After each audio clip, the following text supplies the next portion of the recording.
بێستون تۆک بە سپۆنسەری ئیمپایر وۆرڵد، سەردار گروپ، پڕۆژەی بولیڤارد، کۆمپانیای هایسنس.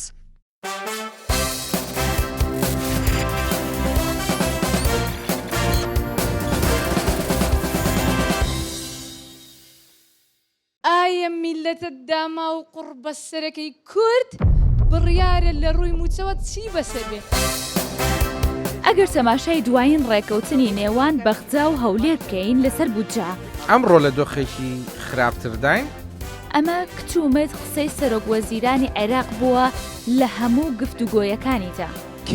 کەیسی ڕۆژنامەپارانی بادینان.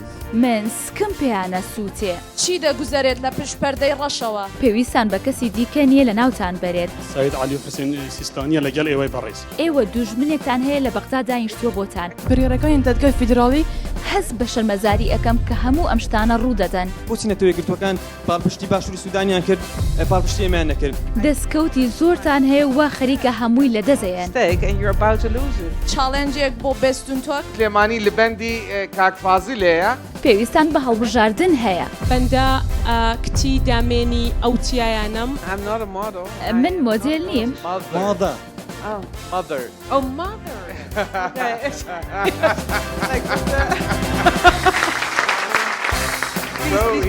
ئەوە ئێلۆن ماسکی داهاتووە.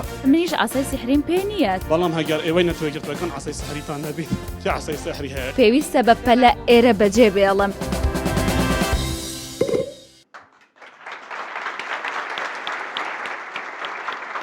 بەخێر بێن، بەخێر بێن خوێنکارانی خۆشەویستی زانکۆی سۆران. شەرەفمەندم و دڵخۆشم کە ئەمڕۆ لە سۆرانی خۆشەویست لە سایە و سێبەری هەندرێنی سەربڵند و هەندرێنی خۆڕاگر لێرە کۆبووینەتەوە ئەڵقەیەکی نوێی بێستون تۆک تۆمارەکەین. بێگومان پێش ئەوەی باسی ئەم ئەڵقەیە بکەم، حەزەکەم ئەم قەڵەمەتان پێ بناسێنم. برایەکمان لە باکووری کوردستانەوە لە ئامەدەوە کە بینەری بەرنامەکەیە بە تایبەتی ئەم هەدیەی بۆ ناردوین. دیارەیەکی هێندە گرنگە لە دڵی منە کە حەزم کرد ئەمڕۆ بیهێنمە بەرنامەکە لەگەڵ خۆمە. بێستون تۆک ئێستا نەکتەنیا لە باشووری کوردستان، بەڵکو ئەو سنوورانەشی بڕیوە کە 100 ساڵ پێش ئێستا ئەم نیشتیمانەی پارچە پارچە کرد. لە قامیشلۆ، لە کۆبانێ، لە ڕۆژهەڵاتی کوردستان، لە مەهاباد، لە سنە، لە مەریوان و لە مێردین و دێرسیم و ئامەدەوە تەماشاکرێ. ڕێگەم بن لێرەوە بە ناوی ئێوەوە، بە ناوی سۆرانی خۆشەویستەوە، بە ناوی سۆرانی خانزادەوە، بە ناوی سۆرانی ئیبن و ئادەمەوە سڵاو بنێرم بۆ هەموو کوردستان و بۆ هەموو ئەو کوردستانیانەی کە لە دەرەوەی کوردستانیش لەگەڵمانن و تەماشامانەکەن. خۆشەویستان، بێگومان بەردەوامە بین، شار بە شار، شارۆچکە بە شارۆچکە، بست بە بستی باشووری کوردستان ئەگەڕێین و سیاسیەکان، بەرپرسەکان، دیبلۆماتە بیانیەکان هەروەکۆی کە ئەمڕۆیکەین دێنینە سەر ئەم کورسیە و ڕوبەڕووی پرسیارەکانی ئێوەیانەکەینەوە. و ئەبڕیار بوو ئەڵقەیەک لە سلێمانی تۆمار بکەین و بەڕێز کاک فازڵ میرانی میوانمان بێ.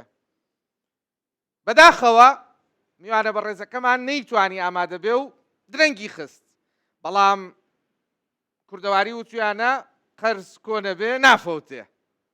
قەیچێکە بە کاک فازڵ قەرزاری ئێمە بێ.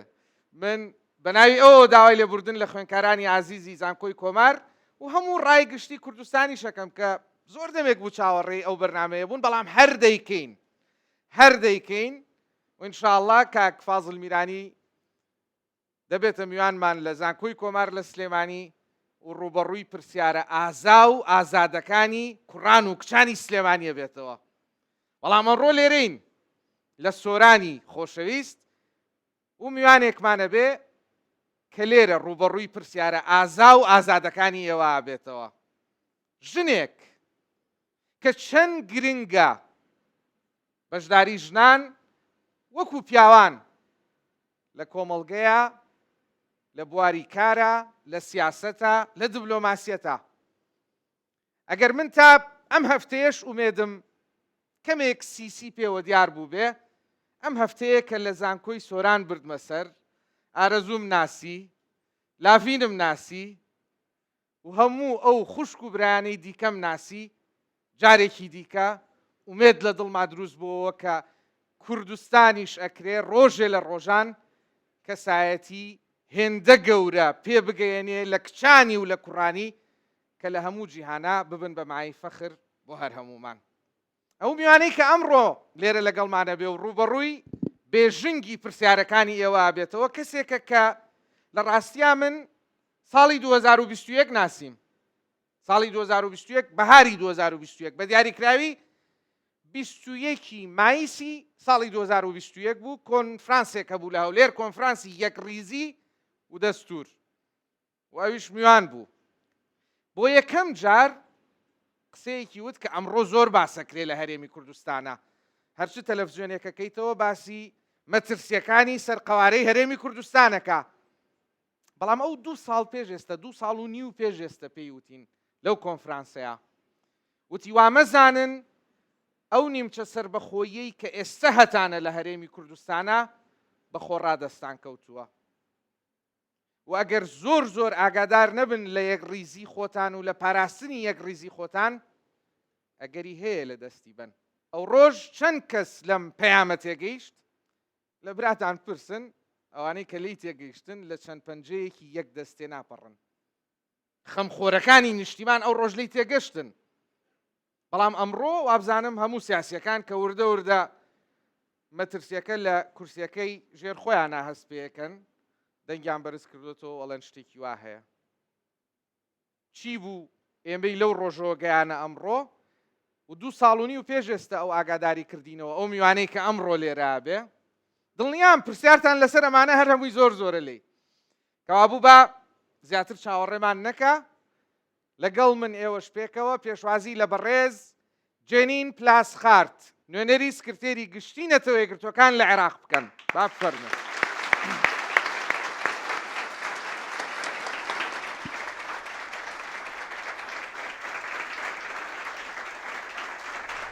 بەخێر بن بەخێر بن. زۆر سپاس.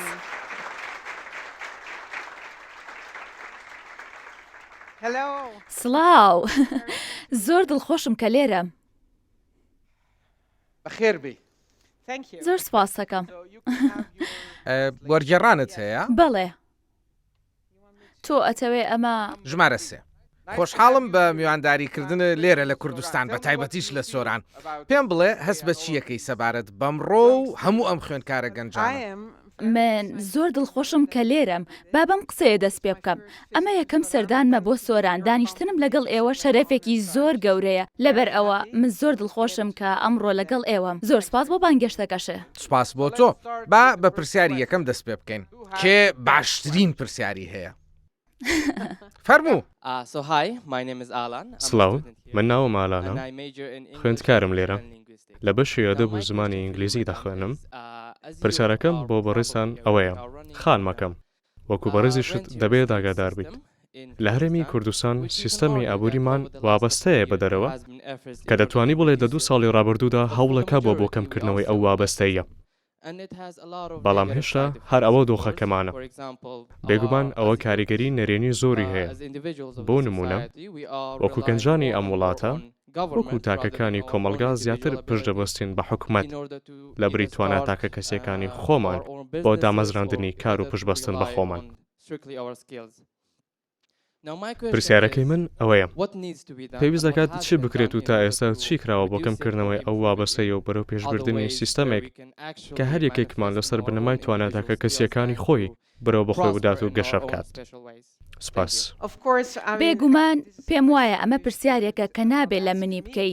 باشتر وایە ئەم پرسیارە ئاڕاستەی حکومەتی هەرێمی کوردستانیان تەنانەت حکومەتی بەغدای بکەی. لەگەڵ ئەوەشتا ئەتوانم بڵێم تۆ ڕاست دەکەی تەنها هەرێمی کوردستانیش نییە هەموو عێراقا. گەنجانی عێراق کاتێگەنە تەمەنی کارکردن و ئەچنە بازاڕی کارەوە پشتە بەسن بە کەرتی گشتی کە وەکو میزەڵانێکی لێ هاتووە کە بە بەردەوامی فوی تێیەکرێ. بەڵام ئەو کەرتە گشتیە ناتوانرێ بەردەوامی پێبیرێ و درێژەی پێبیرێ. لە کۆنتڕۆڵ دەرچووە لەبەر ئەوە هیچ ڕێگەیەک نییە لە بەردەم عێراقا بە هەرێمی کوردستانیشەوە بێجگەلەوە بەرهێنان لە گەشەپێدانی کەرتی تایبەتە. ئەگەر من هەڵە نەبم وابزانم 2 ڕۆژ پێش ئێستا بوو شتێکم خوێنەوە دەربارەی دەستپێشخەریەکی نوێ لە هەرێمی کوردستان بۆ پشتگیریکردنی بزنسی بچووک و مامناوەند. لەگەڵ ئەوەشە هێشتا ڕێگەیەکی زۆر دوور و درێژ ماوە لە بەردەم حکوومەتی هەرێمی کوردستان و حکوومەتی فیدراڵی عێراق بۆ ئەوەی بیبڕن کەوا بوو ئەم پرسیاری تۆ ڕاستە و گرنگە. پێویستە داوا لەلایەنە پەیوەندیدارەکان بکەی بۆ ئەوەی کاری لەسەر بکەن. بەڵێ ئەمە ئەو وەڵامەیە کە من ئەتوانم بدەمەوە. پرسیارەکەم لەوەیە بە لە بەرچاوکردنی وتەکانی ئەنتۆنیۆ گۆترێس لەم دواییانەدا لە لێدوانێکیدا گوتی نەتەوەیەکگرتووەکان ڕنگدانەوەی واقعی ئێستای جیهان نییە. ئایا تۆ وەکو نوێنەری گشتی نەتەوەیەکگرتووەکان لە عێراق و هەرێمی کوردستان بەو ئەرکانە هەڵساوی کە لە ئەستۆدایە؟ ئەگەر وایە چۆن گرێنتی وەستاندنی دەستێوەردانەکانی وڵاتانی دراوسێ دەکەن بە لە بەرچاوگرتنی ئەوەی هەموو ڕۆژێک بە درۆن سەروەری عێراق و هەرێمی کوردستان پێشێل دەکرێت؟ زۆر سپاس. نازانم باسی کام لێدوانەی سکرتێری گشتی بەڕێز ئەنتۆنیۆ گوتێرێزەکەی بەڵام زۆر باش ئاگاداری دوایین هەفپەیوی نیم لەگەڵ کەناڵی CNN کە تایە زۆر بەڕوونی بەبێ پەردە باسی ئەو ئاڵنگاری و سەختیانەیە کرد کە نەتەوەیەکگرتووەکان وەکو ڕێکخراوێک ڕوبەڕووی ئەبێتەوە. هەموو ئەوانەش بەهۆی ئەو چەق بەستوویە سیاسیەی کە هەیە لەسەر کۆمەڵێک دۆسیە لە ئەنجومەنی ئاسایش. تۆ ئێستا پرسیار لە منەکەی دەربارەی ئەوەی ئایا من چیەکەم بەرامبەر پێشێلکاریەکانی وڵاتانی دراوسێ و وڵاتانی دیکە لەسەر یەک پارچەی و سەروەری عێراق. نازانم ئاگاداری تو تەماشای لێدوانەکانی پێشوم و تارەکانمێ کردووە لە ئەنجومەنی ئاسایشی نەتەوەیەکگرتووەکان کە پێشکەشیانەکەم یان نا. من 4 مانگ جارێک لە بەردەم ئەنجومەنی ئاسایش باسی عێراقەکەم بە هەرێمی کوردستانیشەوە بێگومان باسی پێشات و بەرەو پێشچوونەکانەکەم ئەگەر هەبن. من زۆربەی جا لە لێدوان و تارەکانم باسی پێشێلکاریە بەردەوامەکانەکەم لەسەر یەک پارچەی و سەروەری عێراق بە هەرێمی کوردستانیشەوە. جا داوای لێبوردنەکەم ئەم مێشەم تێئاڵاوە ئەگەر بینیتان جوڵەی سەیر و سەمەرەم کرد لێم مەگرن. بەڵام من ئێستا بە ئێران دەست پێ بکەم. لە ماوەی ڕابردووە پێکەوە کارمانەکرد لەگەڵ بەغدا و دام و دەستگا فەرمیەکانی ئێرە لە هەولێر بۆ جێبەجێکردنی ڕێکەوتنی ئەمنی. ئەوەش بە ئامانجی ڕێگریکردن لە موشکبارانی زیاتر بۆ سەر ئێرە. ئەگەر باسی تورکیاش بکەین لە ناخی دڵمانەوە ئومێدمان وایە بتوانین ڕێچکەیەکی هاوشێوە بگرینە بەر لە ئایندێکی زۆر نزیکە. لەبەر ئەوەی ئەوە باشە زانین لەوێشەوە بە بەردەوامی پێشەلکاری هەیە بۆ سەر یەکپارچەیی و سەروەری عێراق. ڕاستە هەموو وڵاتێک مافی خۆیەتی نیگەرانی ڕەوای هەبێت دەربارەی ئاسایشی خۆی. بەڵام ئەو ڕێچکەی کە تا ئێستا گیراوەتە بەر ڕێچکەیەک نییە کە بتوانرێ بەردەوامی پێبدرێ. لەبەر ئەوەی لە ڕاستیە ئەو ڕێچکەیە ئەنجام و کاریگەری پێچەوانە دروستەکات. من دووبارەیەکەمەوە نەتەوەیەکگرتووەکان ئاسای سحری بەدەسەوە نییە. ئێمە ناتوانین موعجیزە بخوڵقێنین. لە ماوەی یەک شەوە ئەوە هەر ناتوانین. دوجار ئەوە لایەنە فەرمیەکانن کە پێویستە کاری لەسەر بکەن. ئەوەی ئێمە ئەتوانین بیکەین ئەوەی کە کار لەگەڵ ئەو لایەنە فەرمیانە بکەین لێرە لە هەرێمی کوردستان و لە هەموو عێراقیش بە هەموو توانای خۆمانەوە بۆ ئەوەی بتوانین بەشداری بکەین لە بنیادنانی ژینگەیەکی ئاشتیانە تا چیدی موشک ڕوو لێرە نەکات و سنوور بەزاندن ڕوونەیە. سەرەتا زۆر سوپاس کاک بێسون کە ئەم دەرفەتت ڕەخسان بۆ ئێمەی گەنج کە پرسیارەکانمان بگەینین بەدەسەڵاتداران. پرسیارەکەم لێرەدا ئەوەیە لە بڕگەی دووەمی مادەی یەکەمی پەیماننامەی نەتەوەیەکگرتووەکان ئاماژە بە مافی چارەی خۆنووسین کراوە. بەڵام مەکو دەزانین گەلی کوردستان مافی سەربەخۆیی لێ زەوت کراوە و نەتەوەیەکگرتووەکان لەگەڵ یەک پارچەی عێراقدان. پرسیارەکەم لێرەدا ئەوەیە بۆچی لە ئێستادا سیاسەتی ڤرسیکردنی گەلی کوردستان لەلایەن حکوومەتی عێراق پەیڕەو دەکرێت و هیچ پشتگیریەک لەلایەن نەتەوەیەکگرتووەکان بەدی ناکرێت بۆ ئەوەی کورد بە مافی ڕەوای خۆی بگات و لە چوارچێوەی عێراقدا بگات بە مافەکانی. با من ئێستا وەڵامەکەم دیبلۆماسیانە بێ. ئەگەر بەراوردێ بکەین لە نێوان هەرێمی کوردستانی عێراق لەگەڵ گەلی کورد لە وڵاتەکانی دیکە لە تورکیا و ئێران و سووریا، ئێمە بینین کە لێرە زۆر شت بەدەست هاتووە. ڕاستە پێ ئەچێ ئەوەی کە بەدەست هاتووە ئەو وێنە نمونەیە نەبێ کە ئێوە خوازیارین.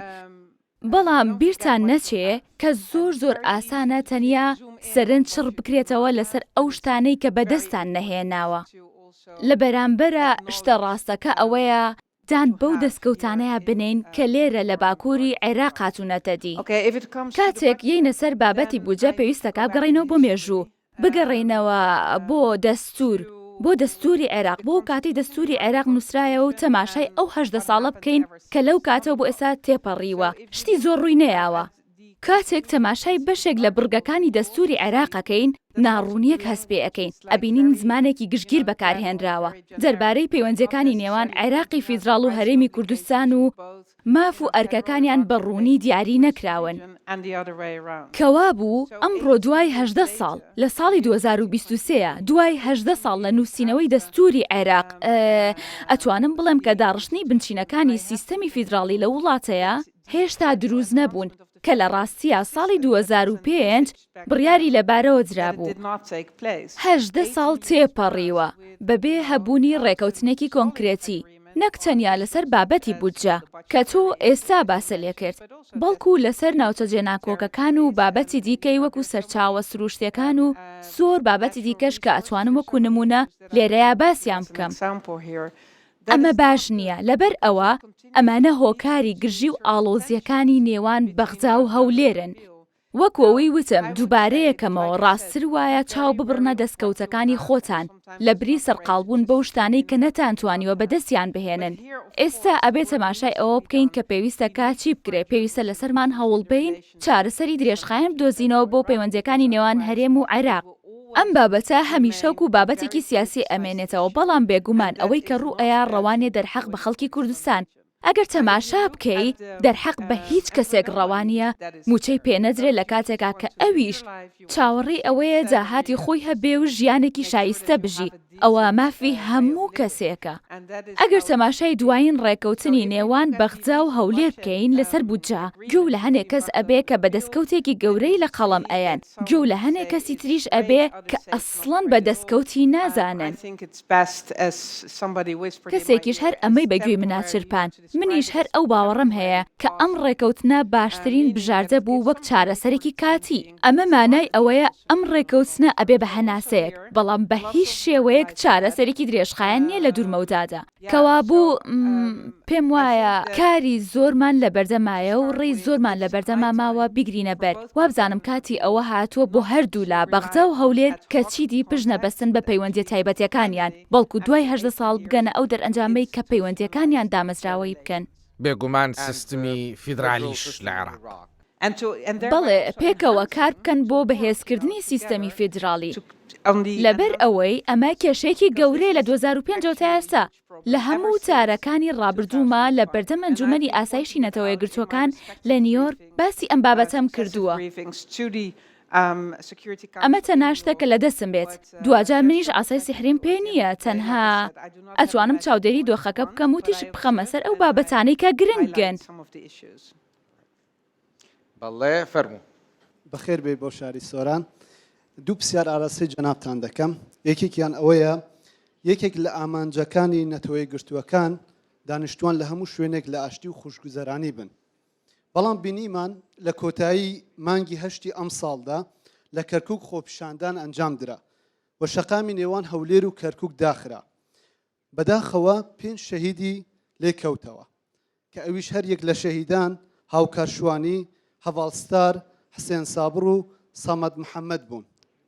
یەکێک لە ئەرکەکانی نەتەوەی گرتووەکانیش لە عێراقدا جێبەجێکردنی مادەی 140. ئایا ئێوە هەڵوێستان چی بووە و چی دەبێت؟ پرسیاری دووەم، ئەم خاکەی کە ئێستا جەنابتان لی دانیشتون بە ئارامی بە خوێنی هەزاران ڕۆڵەی کورد لی بەرهەم هاتووە، بەڵام ئێستا دەبینین هەڕەشەیەکی جددی هەیە لەسەر قەوارەی هەرێمی کوردستان. ئێوە وەکو نەتەوەی گرتووەکان هەڵوێستان چییە؟ ئەگەر قواری هەرێمی کوردستان بچووک بکرێتەوە ئایا ئێوە ڕەزامەند دەبن یاخود نا؟ زۆر سپاس.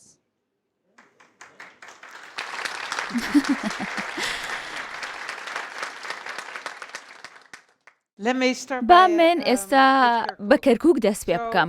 من 5 ساڵ پێش ئێستا هاتم بۆ عێراق و لەو کاتەوە هەتاکو ئێستا بە بەردەوامی پێکاتەکانی کەرکووکم هانداوە بۆ ئەوەی لەسەر یەک مێسکۆ ببنەوە. هەروەها نەتەوەیە گرتوەکانیش کار ئاسانی بکە بۆ گفتوگۆی نێوانیان. چەند جارێک گەیشتمە ئەو باوەڕێی کە خەریکە ئەگەینە ئەنجام بۆ ئەوەی ڕێکەوتنێکی سەقامگیرمان هەبێ لەسەر شێوازی ئیدارەدانی شارەکە و دابینکردنی ئاسایش. تاوەکو ئێستا لایەنە کەرکووکیەکان نەیانتوانیوە بگەن بە ڕێکەوتنێکی گشتگیر و کۆتایی. ئەمە جێداخە و من سکم پێیانە سووتێ. ئەمە لەبەر ئەوە ناڵێم کە لایەنێکی دیاریکراو هەبێ و بمەوێ بەرپرسیارەتەکەی بخەمەمل. ئەوە سروشتی پرۆسەکەیە کە ئەم ئەنجامەی بەرهەم هێناوە. وەکو لە وەڵامی پرسیارێکی ڕابردووم وتم لە 2005ەوە تاکو ئێستا کۆمەڵێک ناڕوونی هەن. بەجەر لەوەش حکومەتی فیدراڵ و حکومەتی هەرێمی کوردستانمان هەن کە لەو کاتەوە تا ئێستا نەیانتوانیوە بگەن بە ڕێکەوتنێک لەسەر مادەی 140 کەوابوو کاری زۆرمان لە پێشە ئەنجامیان بین. بەڵام ئەوە بزانێن کە بە سەردانێکی تایبەت لێرە و پەیوەندیەکی تایبەتی نێوان دوو کەس لەوێ ناتوانن بگەن بە ئەنجام. پێویستە کا پەیوەندیەکانتان بە دامەزراوەی بکەن و سیستمی فیدراڵی بەهێز بکەن. ئەگەر وانەکەن دڵنیا بە دوای 20 ساڵی دیکە من و تۆیەکە بینینەوە. هەر هەمانەم قسانە ئێستاکەینەوە.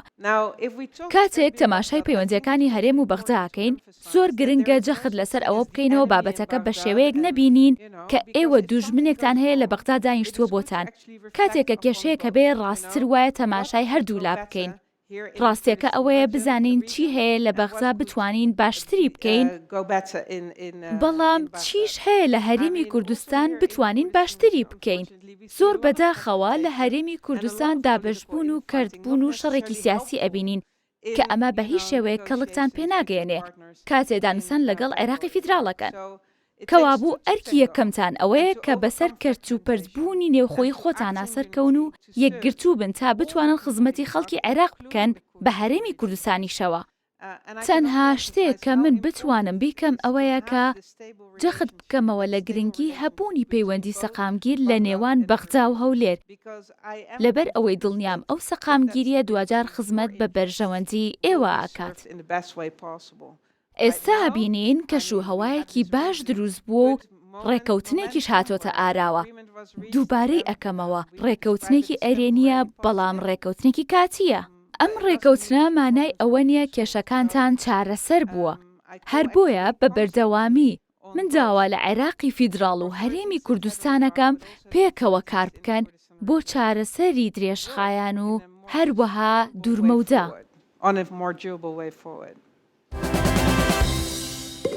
ئایا میلەتە داما و قوربە سەرەکەی کورد بڕیارە لە ڕووی موچەوە چی بەسەر بێت؟ ئەمە کتومت قسەی سەرۆکوەزیرانی عێراق بووە لە هەموو گفتوگۆیەکانیدا.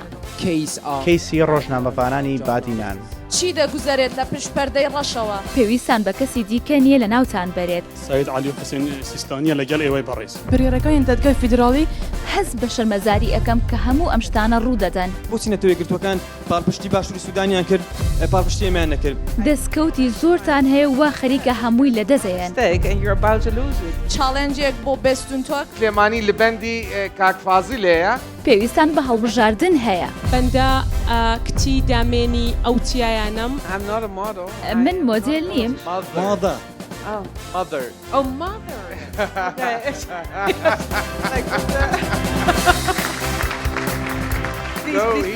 ئەوە ئێلۆن ماسکی داهاتووە.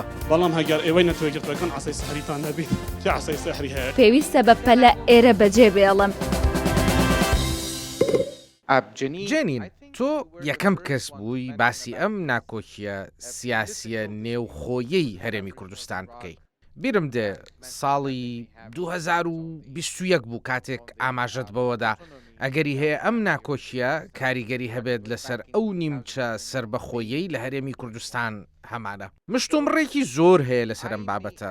کەسانێک هەن پێیان وایە سەرچاوی مەترسیەکە، کەسانێکن کە لە بەغدا دانیشتون یا لە تاران یان لە پایتەختەکانی دیکە هەوڵی بچووکردنەوەی قەوارەی هەرێمی کوردستانێن. بەڵام کەسانێکی دیکەشەن پێیان وایە سەرچاوی لاوازبوون و بچووکبوونەوەی قەوارەکە ئەو ناکۆکیە سیاسیە نێوخۆیەی خودی هەرێمی کوردستان خۆیەتی. لەم چوارچێوەیە ئەمەوێت دوو پرسیار لە تۆ بکەم.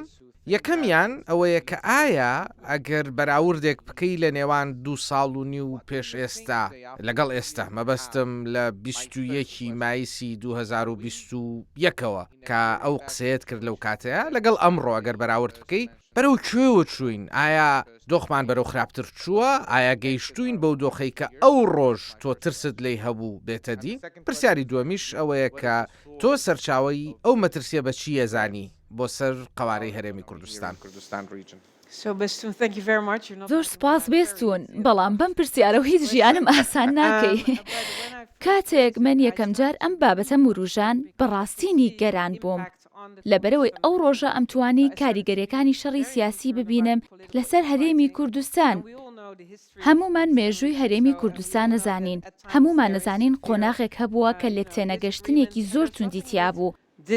زۆر ئاساییە لایەنە سیاسیەکان لەسەر هەموو شتێک ڕێ نەکەون، بەڵام ئەگەر ئەچانەوەی خزمەتی بەرژەوەندی هەرێمی کوردستان و خەڵکەکەی بکەن پێویستە یەکگرتوو بن و پێکەوە کار بکەن. زۆر ڕوونە لە ساڵی 2021 ئەم یەکگرتوویە نەبوو. ڕاستی دەوێ ئێستا دۆخەکە زۆر باشتر نییە لەو کاتە، هەرچەنە لێرە و لەوێ جاروبار دروستکاییەکی ئومێد هەن. ئەمڕۆ کە لێرە دانیشتوم و سەرقاڵی گفتوگۆم لەگەڵ سەرکردەکانی داهاتووی ئەم وڵاتە و هەروەها ئەم هەرێمە پێویستە ئەوە بڵێم کە زۆر گرنگە لایەنەکان کۆ ببنەوە لەسەر یەک مێز. مەرج نییە لەسەر هەموو شتەکان ڕێبکەون، بەڵام مەرجە لەسەر بەرژەوەندی تاک بە تاکی خەڵکی کوردستان بگەن بە لێکتێگەیشتنێکی هاوبەش. دەربارەی پرسیاری دووەم، هەروەک لە مایسی 2021 ژوتم، هەرێمی کوردستان و عێراق لە ژینگەیەکی جیۆپۆلۆتیکی گەلێک ئاڵۆزە ئەژین. دراوسەی زۆرتان هەن، وڵاتی زۆر هەن کە هەوڵ ئێن کاریگەریان لەسەر بارودۆخەکە هەبێ.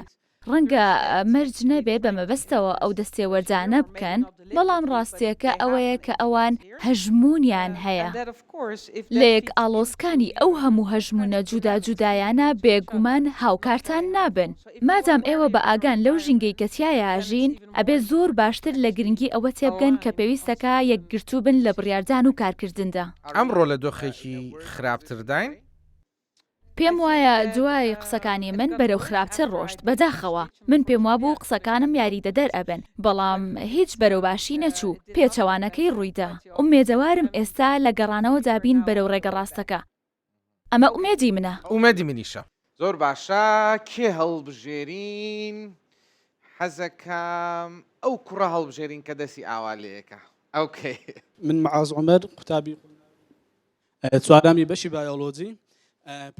چەند پرسیارێکم لە خاتوجێنی هەیە. پرسیارێکم سەبارەت بە سەربەخۆی هەرێمی کوردستانە کە لە ساڵی 2017 ئێمە وەکو خەڵکی کوردستان مایکەکەت ڕێک بگرن. ئێمە وەکو خەڵکی کوردستان بڕیارماندا بە سەربەخۆی هەرێمی کوردستان، چونکە مافێکی نەتەوەی و کلتوری خۆمان بوو. ئێمە پێش 2017 پێگەیەکی سیاسی زۆر بەهێزمان هەبوو لە نێو وڵاتاندا، بەتایبەتی دوای ئەوەی کە توانیمان ڕێکخراوی تیرۆریستی داعش تێک بشکێنین و هێزەکەی لاواز بکەین. هەموو نەتەوە یەکگرتووەکان وڵاتانی دەرەوە پاڵبشتمان بوو، بەڵام کاتێک هاتینە سەر مافی خۆمان 2017 بڕیارماندا هیچ لە وڵاتان پشگیریان نەکردین. هۆکار چ بوو؟ سبەب چ بوو؟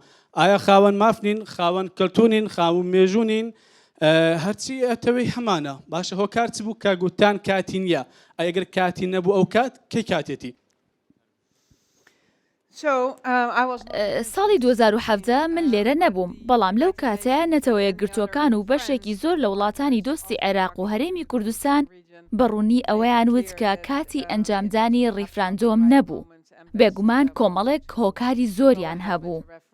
وەکو لە وەڵامی پرسیارێکی پێشووتر داوتم، تکایە بیرتان نەچێت تەماشای ئەو شتانە بکەن کە هەتانە و بەدەستان هێناوە لە بری سەرنج خستنە سەر ئەوانەی کەنیتانە. زۆر بەباشی لێتان تێگەم، من کورد نیم، بەڵام ئەگەر کورد بوومایە هەر وەکو ئێوە ئەبووم و هەمان شتم ئەوت. مێژووی کورد مێژوویەکی زۆر گەورە و زۆر ئاڵۆزە. باشە ئێوە زانن ڕوونا ڕیفراندۆمەکەی 2017 خزمەتی دۆزەکەتانی نەکرد. من لە هەستی ئێوە زۆر بەباشی تێگەم، لە سۆزیشە تێئەگەم، بەڵام با ئەوە لەبیر نەکەین کە ئەمڕۆ چیتان هەیە. ڕاستتر وایە بڵێم با ئەوە لەبیر نەکەین کە ئەمڕۆ هەیە. ئەوەشمان با لە بەرچاو بێت کە لە وڵاتانی دیکە ڕوودەدەن وەکو ئێران، سووریا، تورکیا. یەکەم شت ئێوە ئەبێ بیکەن ئەوەیە کە ئەوەی هەتانە بە باشی پارێزگاری لێ بکەن. ئەوەش بەیەخستنی هەموو لایەنەکانە بێ لە هەرێمی کوردستان. ئەگەر نەتان توانی ئەوە بکەن، پێویستان بە کەسی دیکە نییە لە ناوتان بەرێت. ئەوەش بزانن کە زۆر دەستکەوتان هەیە کە ئاکرێت لە دەستی بن. کەوابوو پێمانەڵی پێشەم شتێک کارێ بکەن، پارتی و یەکێتی بتوانن پێکەوە کار بکەن. دوای لەوە زیاترە، تەنها ئەوە نییە. ئاسانە بابەتەکە بچوو بکەینەوە لە پارتی و یەکێتیدا. ڕاستە ئەوان کاریگەرن، بەڵام ئەوەی کە من ئەیڵێم لەوە زیاترە. ئەوەی پێویستە ئەوەیە کە هەرێمی کوردستان یەک بگرێت و یەکگرتوانە هەنگاو بنێت. ئەمە زۆر گرنگە. لەبەر ئەوەی دەستکەوتی دیکەی زۆر هەن کە چاوەڕێتانەکەن. ئێوەش تەنها بە یەکگرتووی ئەتوانن ئەم دەستکەوتانە بەدەستبێنن. ئۆکەی، با ئەوانەی پشتەوە ببینم، چونکە لێرەوە دیار نین، ئاسان نییە. بەڵێ تۆم بینی. من دۆک بارزانیم، دەرچووی بەشی سۆشیال ساینسم. ڕۆڵینی چیروان بارزانی چۆن هەڵەسەنگێنیت لە سیاسەتی ڕۆژگاری ئەمڕۆی کوردستانە؟ چی دەگوزارێت لە پشپەردەی ڕەشەوە؟ هاتنی قانعی بۆ بەغا و هاتنی هێزێکی زۆری ئەمریکا بۆ کوردستان. ئایا ئەگەری جەنگی جیهانی هەیە لە ئەمریکا و ئێران لە کوردستان دەستی پێ بکاتەوە؟ ئۆکەی دۆک با پرسیارەکان کۆتا پرسیار کاک بەستون. ئۆکەی بەس با من لی تێبگەم. یەکەم شت پرسیارەکەی لەسەر ڕۆڵی سەرۆکی هەرێم. ئۆکەی بۆی من تێبگەم، چونکە تۆ زۆر بە ئەدەبیاتەوە ئەیڵەی، با بە ئاسانتر من پێ بڵێم. دووهەمیان باسی مەسلەی ئێران و ئەمریکا جوڵەی هێز. بەڵێ. ئۆکەی پرسیاری ئەخیرت تۆ لە ئەنگری حکوومەتی یا دەسەڵات یا پشتیوانی دەنگی شەقامی عراقیت. ئۆکەی. لە کۆتاییدا چاڵنجێک بۆ بێستون تۆک بەڕاستی بە هەمومان چەپڵەیەکی بۆ لێ بدەین، چونکە سیاسیەکان دەخاتە بەربێژینگی هاوڵاتیان. ئەمە جێی دەستخۆشیە. سوپاس بۆ بێستون تۆک، سوپاس بۆ ڕوودا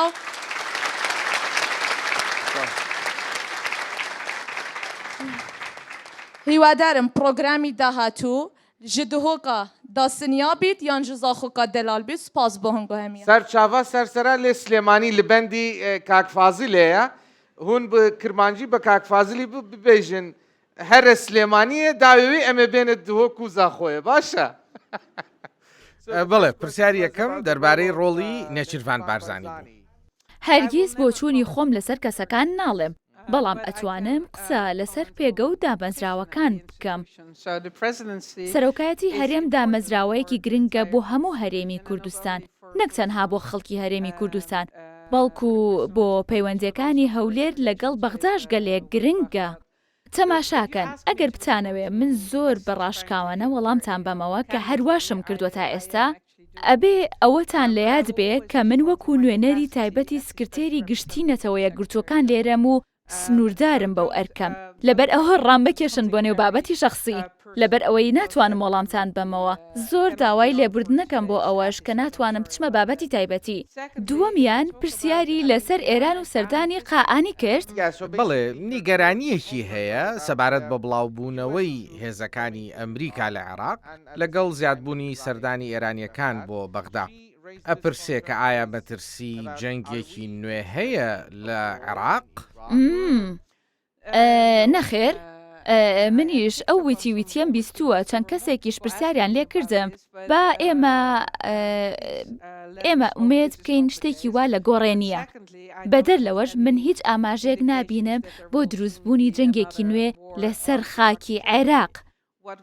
ئەوەی ئێمە ئەیڵین ئەوەیە کە پێویستە نەک تەنیا هەرێمی کوردستان، بەڵکو هەموو عێراق ببێ بە سەکۆیەک بۆ دایلۆگ و وەبەرهێنان بۆ وڵاتانی وەک ئەمریکا و ئێران و تەنانەت وڵاتانی دیکەش نەک ببێ بە سەکۆیەک بۆ کێبڕکەی هەژمون و هێزی وڵاتان بۆ ماوەیەکی دوور و درێژ ئەوە دۆخەکە بووە ڕاستە بۆ ماوەیەکی دوور و درێژ ئەوە دۆخەکە بووە بەڵام پێم وایە ئێستا لەگەڵ سەرۆکوەزیران محەممەد شیع سوودانی و لایەنە فەرمیەکانی هەولێر عێراق لە هەوڵی ئەوەیە لەو دۆخە دوور بکەوێتەوە کە وڵاتەکە کا بە گۆڕەپانێک بۆ کێبڕکەی هەژمۆنی وڵاتانی سێم لە بری ئەوە عێراق ئەوێ ببێ بە گۆڕەپانێک بۆ گفتوگۆوە بەرهێنانی وڵاتانی سێم ئەمە کتومت قسەی سەرۆکوەزیرانی عێراق بووە لە هەموو گفتوگۆیەکانیدا کە لەگەڵ وڵاتانی دراوسێ و تەنانەت وڵاتانی دووریش ئەنجامی داوە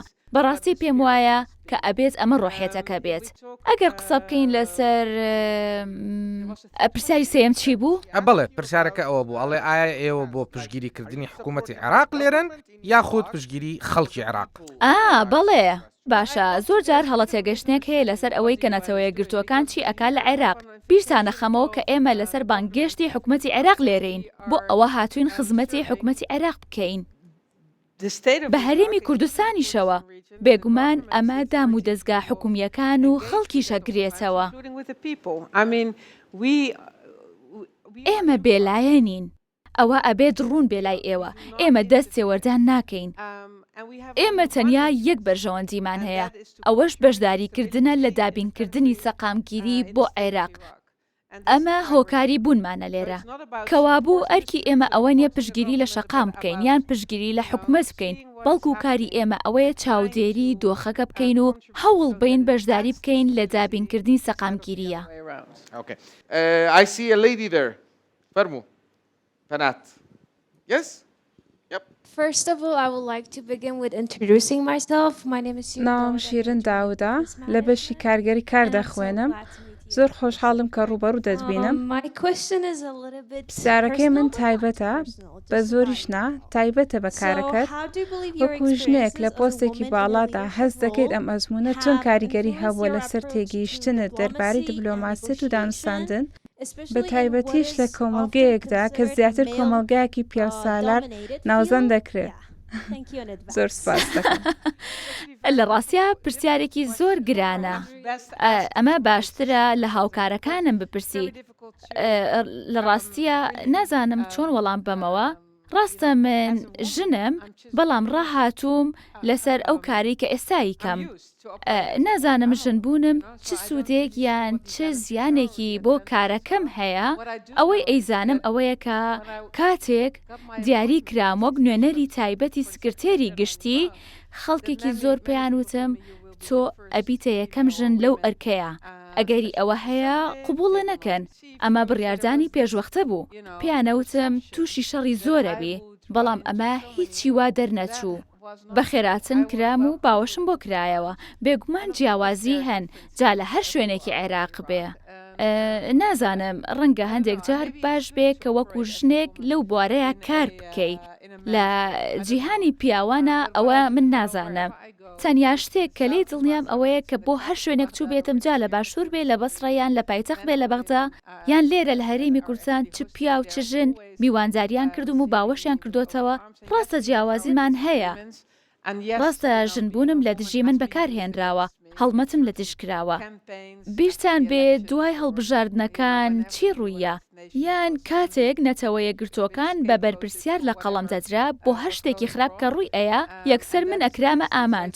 بەڕاستی ئەوە قێزەونە ئەزانن ئەوە ئاسانە ژنێک بە جادوگەر وێ نابکرێت هەرگیز نایبینیت هەڵمەتێکی ناوزڕاندن لە سۆشیال میدیا دژی پیاوێک هەڵبگیسێنرێت و بە جادوگەر وێ نابکرێت بەڵام بۆ ژنێک بەلایەنەوە زۆر ئاسانە لەگەڵ هەموو ئەوانەشە وەکو ژنێک ئەگەر بتوانی خۆڕاگر بیت و نەترسیت زۆر بەلاتەوە ئاسایی ئەبێت گرنگ ئەوەیە بۆ هەر شوێنێک چوو بم پێشوازیم لێکراوە و ئامێزم بۆ کراوەتەوە اینجا لەلایەن شیعەکان سوننەکان کورد کریسیانەکانەوە بوو بێ زۆر سپاس ئەو کاریکاتورەی دوای هەڵبژاردنەکانم بیریە بەڵێ زۆرم هەن من کاریکاتوری زۆر هەزەلیم هەن لێرەش کاریکاتوریستێکمان لەگەڵایە لێرە کاریکاتوری هەردووکمان دروستەکە ئومێد دەکەم کاریکاتورێکی جوان بێ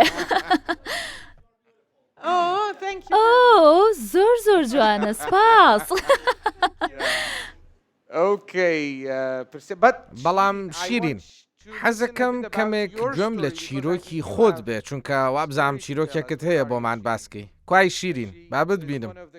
شیرین یەکێکە لە خوێندکارە کریستیانەکانی زانکۆکە. پێکاتەی کریستیانمان هەن لێرە لە دیانە دەژین. بۆچی باسی ئەومان بۆ ناکەی شیرین؟ هەڵوێستی یۆنامی چیە لەسەر دابینکردنی ئاسایش و ژیانی شایستە بۆ دوان پێکاتەکانی تورکمان و کریستیان لە عێراقدا؟ ئەگەر بتوانی وەڵامی ئەمە بدەیتەوە سپاس دەکەم. بەڵێ بێگومان. تۆ زانی هەر کاتێک باسی پێکاتەکانێک و ئێزیدی کریستیان یان تورکمانەکەین بەڕوونی کەمبوونەوەی ژمارەیان ئەبینین لەسەر خاکی عێراق. من زۆر نیگەرانم بەوە لەبەر ئەوەی ئەوانە بەشێکن لە ناسنامەی عێراق لە DNA عێراق. ومێدەکەم بتوانین ئەو ترێندە پێچەوانە بکەینەوە. من بەتەنیا نا وەکو وتم نەتەوەیە گرتوەکان عەسای سحری پێ نییە. ومێدەکەم ئەو ترێندە پێچەوانە ببێتەوە لەبەر ئەوەی بوونی ئەو پێکاتانە مانایەکی تایبەتی یاوە بە عێراق. کەوابوو پاراستن و باوەش بۆکردنەوەیان ئەرکی سەرشانی هەموو لایەکە بە هەرێمی کوردستانیشەوە. ئەمە بەشێکە لە کاری ڕۆژانەی ئێمە. من بە بەردەوامی سەرقاڵم بەمەوە. کۆمەڵێک نمونەی زۆر جوانمان هەن کە خەڵکانێک ئەگەڕێنەوە. نمونەی جوانمان هەن کە خەڵکانێک شەڕەکەن بۆ ئایندەی خۆیان لە وڵاتەیە. بەڵام لە هەمان کاتە کۆمەڵێک نمونەی زۆر خەمناکیشمان هەن. ئەزانم هەڵگەڕاندنەوەی ئەو ترێندە ئاسان نییە. بەڵام ئومێدەکەم بتوانین لەبەرەوەی ئەوان بەشێکن لە DNA ئەم وڵاتە و ئەم هەرێمە. پێویستەکە سەربەرز بین پێیانەوە. لەبەرەوەی ئەوانن عێراقەکەن بەوەی کە هەیە. وەڵامەکەم وەڵامێکی باش نییە بۆ تۆ لەبەرەوەی دۆخەکە بەڕاستی جێگەی نیگەرانیە. دەستخۆش ئەو خاتونە. سپاس بۆ ئەم دەرفەتە گەورەیە و بەخێربەی بۆ سۆران.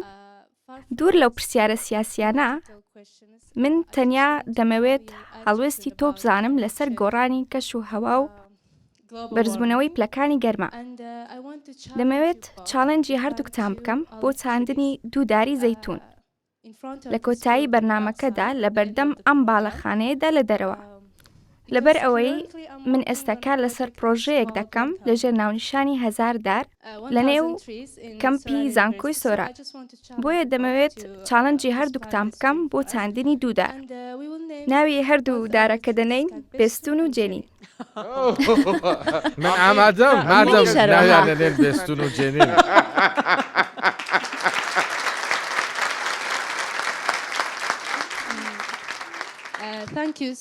زۆر سپاستان دەکەم. دوای بەرنامەکە لە دەرەوە چاوەڕوانتان دەبین. هەموو شتێک ئامادەیە. ئێوە تەنها ئەوەتان لەسرە دارەکان ناو بنێن. زۆر باشە. بابەتەکە تەنها ئەوەیە کە من کاتێکی دیاری کراوم هەیە. ئەگەر بێستو توانین لە کاتی خۆیان لەم ژوورە بمباتە دەرەوە من ئامادەم دارەکە بچێنم. ئێستا هەموو قورسایەکەم قسە سەر شانی بێستون. ئەگەر دارەکە نەچێنی بێستون سزایەکمان بۆ داناوە. هاوار. نا من زۆر دڵخۆشە بم بەشداری بکەم بێستون تکایە کارێ بکە ئەمە ڕووبە. باندیم. هەروەها دەربارەی گۆڕانی کەژوهەوە ئەمە پرسیارێکی گرنگە. تەنانەت لە وڵاتی خۆم لە هۆڵەندا خەڵکی جاری وا هەیە باسی ئەم بابەتە بە جۆرێکەکەن وەکۆی ڕووی نەیابێ. بەڵام ڕووی داوە. با پێت بڵێم ئەوە نییە بڵێ لەبەر دەرگای ماڵمانایە هاتۆتە ژوورەوە لە نێو ماڵەکانایە. لەبەر ئەوە زۆر گرنگە کار لەسەر ئەو بابەتە بکەین. ئێستا لەسەر تاپای عێراق کاریگەریەکانی گۆڕانی کەشوهەوا بەرزبوونەوەی پلەی گەرما ئەبینیت بە تایبەتی لە باشوور. بە بیابانبوون بەڕوونی هەستی پێ ئەکرێ بۆتە هۆکاری دروستبوونی کۆچ. ئەگەر چارەسەرێک بۆ ئەمە نەدۆزینەوە ئەبێتە هۆی پەرەسەندنی ناسەقامگیری زیاتر. گۆڕانکاری کەشوهەوا لەسەر عێراق هەڕەشەیەکی ڕاستیە. من ئاگادارم کە حکوومەتی ئێستای عێراق بە سەرکردایەتی محەممەد شیع سوودانی سەرنجی زۆری لەسەر دۆزینەوەی چاریسەر هەیە بۆ ئەم دۆخە. بەڵام بە سروشت ئەم کێشەیە شتێک نییە بڵێ ئەمڕۆ چارەسەری بۆ ئەدۆزینە و سپەی کۆتایی پێێت. کۆتایی پێنایەت. چارەسەرەکە ئەوەیە لە ئەمڕۆ هەڵسەنگاندن بکەین بۆ ئەو مەترسیانەی کە لە بەرۆکیدایە و کارێ بکەین ئەو مەترسیانە وەرچەرخێنێت بۆ دەرفەت. زۆر جار خەڵک وازانن کە ئەمە کۆتایی جیهانە. نەخێر. ئەگەر بتوانین ئەو مەترسیە وەرچەرخێنین بۆ دەرفەت و سەرنج بخەین لەسەر ئەو داهێنانانەی بەڕێوەن لەگەڵ ئەو داهێنانانەی کە ئێستا هەن دۆخەکە تەواو جیاواز ئەبینین. ئەم زانکۆیە بە نمونە وەربگرین کەمێک پێش بەرنامەکە کە باسی ئەو داهێنانانیان بۆ کردم کە ئەم زانکۆیە کردوێتی ئەمانە زۆر ئومێدبەخشن. ئەو داهێنانانەی زانکۆی سۆران کە پەیوەستن بە وزەی خۆر و کەمکردنەوەی بەکارهێنانی کارەبا من وردەکاریەکانیان زۆر باش نازانم. ئەوان زۆر جوان بۆیان باس کردم.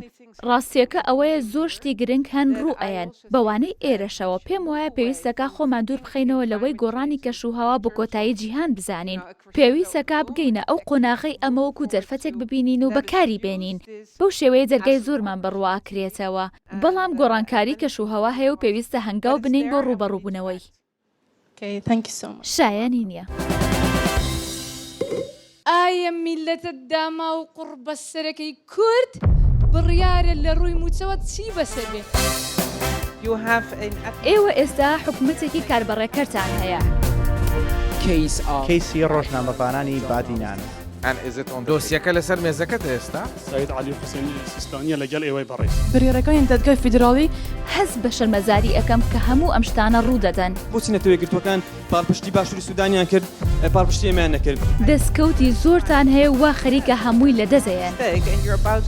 ڕێکەوتنێکی هاوشێوە هەیە لە نێوان عێراق و تورکیایە لەسەر پەکەکە پێویستان بە هەڵبژاردن هەیە. بەندە کچی دامێنی ئەو تیایانم من مۆدێل نیم.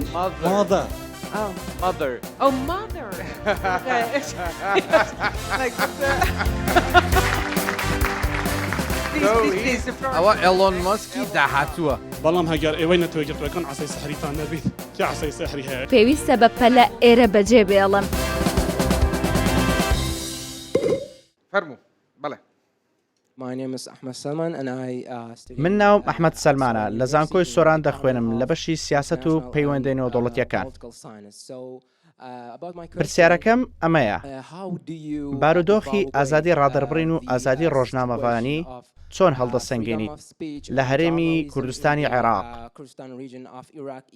بە تایبەتیش لە دوای کەیسی ڕۆژنامەڤانانی بادینان.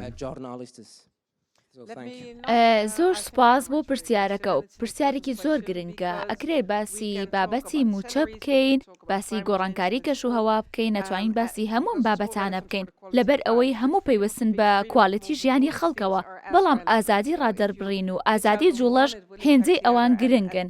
ئەگەر هەر یەکێ لەمانە پشتگوێ بخرێت کاریگەریان لەسەر ئەوانی دیکە ئەبێت و دوجار کاریگەریان سەر کواڵەتی ژیانی مرۆڤەکان ئەبێ.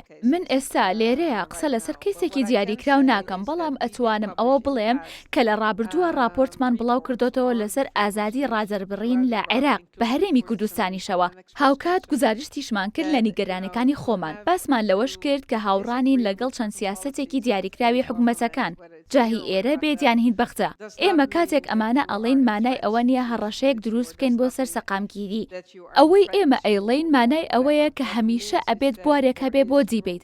ئەکرێ بۆچوونی زۆر جیاوازە بن، بەڵام ڕێگە ڕاستەکە ئەوەیە کە هەموو ئەو بۆچوونە جیاوازانە کۆبکەیتەوە و بڕیارزەی لەسەر باشترین بژاردە بۆ ڕۆشتن بەرەو پێشەوە. ئازادی ڕادەربڕین لە هەرێمی کوردستاندا بابەتێکی بنچینەیە بۆ نەتەوەیە گرتوەکان. زۆر سپاس. هەرێمی کوردستان لە بابەتی ئازادی ڕادەربڕینە لە بەرەو خوارکەدایە؟ بەشێکی زۆر لە ڕاپرسیەکان ئەو پێ ئەڵێن کە بەڵێ دابەزینێک لە ئارادایە لە ئازادیەکان و مافە بنەڕەتیەکان نەک تەنیا لە عێراق بەڵکو لە هەرێمی کوردستانیش. بیرت دێ لە ساڵانی 2005 6 ئەم دەستەواژەیە بەکارهێنرا ئەیان گوت کوردستان عێراقەکەی دیکەیە. ئایا ئێستاش هەر عێراقەکەی دیکەین یان بووین بە پێچەوانەکەی؟ من ئەوە ئەزانم پێو خۆشە وەڵامی ئەو پرسیارە بەمەوە، بەڵام من وا ناکەم. پێم وایە زۆر خەمی ئەو ژینگەیەمانە کە تایە ئاژین. زۆر گرنگە ئەو دەستکەوتانە بپارێزن کە تا ئێستا بەدەستان هێناوە، چونکە لە دەزیانیان زۆر ئاسانە. ئازادی ڕادەربڕین و ئازادی کۆبوونەوە مافی بنچینەین بۆ هەر کۆمەڵەیەکی دیموکراتی. پێویستە کە زۆر پارێزگاری لەو مافانە بکەن. زۆر باشە، با تەماشایەک بکەین، یەکێک هەڵبژێرین کە ئەو کوڕە چاکەت ڕەشەکە. بەڵێ سڵاو من ناو محەممەدە سڵاو محەممەد بەشی دەرونزین دەخوێنم لێرە لە زانکۆی سۆران کەمێک کە شوهاکە دەگۆڕم کامیان گرانترە دایکایەتی یان کاری سیاسی چی؟ کامیان گرانترە دایکایەتی یان کاری سیاسی من مۆدێل نیم من سیاسیش نیم دایک دایکایەتی دایک ئەوە چی بوو من بە هەڵە تێگەشتم داوای لێبورد نەکەم بەڵام چیتر من سیاسی نیم کاتی خۆی سیاسەتوان بووم پەرلەمانتار بووم لە پەرلەمانی هۆڵندا و دواتر لە پەرلەمانی ئەوروپا و دواتریش وەزیری بەرگری بووم زۆر جیاوازن باوەڕ ناکەم بتوانی بڵێ کامیان گرانگترن لەبەرەوەی کاتێک مناڵەکە و نەخۆشەیان خەمی تا دڵێ ئەشکێ بەڵام لە سیاسەتیشە ئەکرێ بابەتێک زۆر دڵگرانە بکە لە دیبیتێکی سیاسیایان لە پرۆسەیەکی بڕیاردانە زۆر گرانە بەراورد لە نێوان ئەو جوانەیە بکەیت تەنها شتێک کە من حەزم لێ نییە ئەوەیە کاتێک تۆ سیاسەتوان بیت و کەسایەتێکی گشتی بیت هەموو جیهان ڕایەکیان هەیە لەسەرێ جاری واش هەیە ئەو بۆ چوونانە گەلێک قێزەونن بێگومان ئەوە کاریگەری ئەبێ لەسەر خێزانەکەشە لە ماڵەوە بێگومان ئەوە یەکێک بوو لەو ئەزمونانە کە کردم کاتێک کە تۆ سیاسەتوان بوویت بتەوێ و نەتەوێ کارەکە و ئەبەیتە ماڵەوە لەگەڵ خۆت و هەروەها کاریگەریشی لەسەر خێزانەکە و ئەبێ با من پرسیارەکەت بەم شێوێ لێ بکەمەوە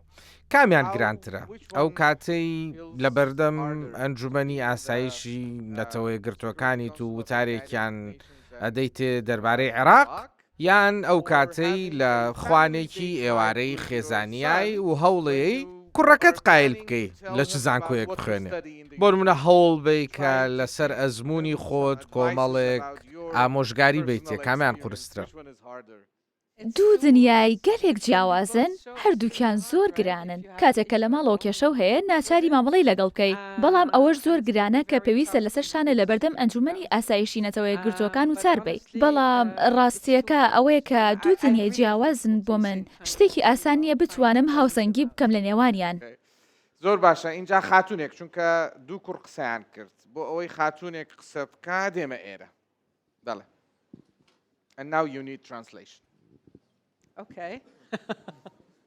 ئەم کاتت باش من نیان ئەیوب لە بەشی دەروونزانی قۆناغی چوارەم زانکۆی سۆران پرسیارەکەم ئەوەیە سۆران ناوچەیەکی سەرسنوورە دەبینین لەلایەک تورکیا بۆمبارانی گوندەکانی سەرسنوور دەکات و لەلایەک ئێران زۆربەی ئەو خەڵکانەی لەو ناوچانەدا دەژین تووشی PTSD دەبن پۆست تراوما سترێسس دیسۆردەر ئایا UN چ ڕۆڵێکی هەیە لەم بارودۆخانەدا و چی کردو بۆ ئەم کەسانە زۆر سپاس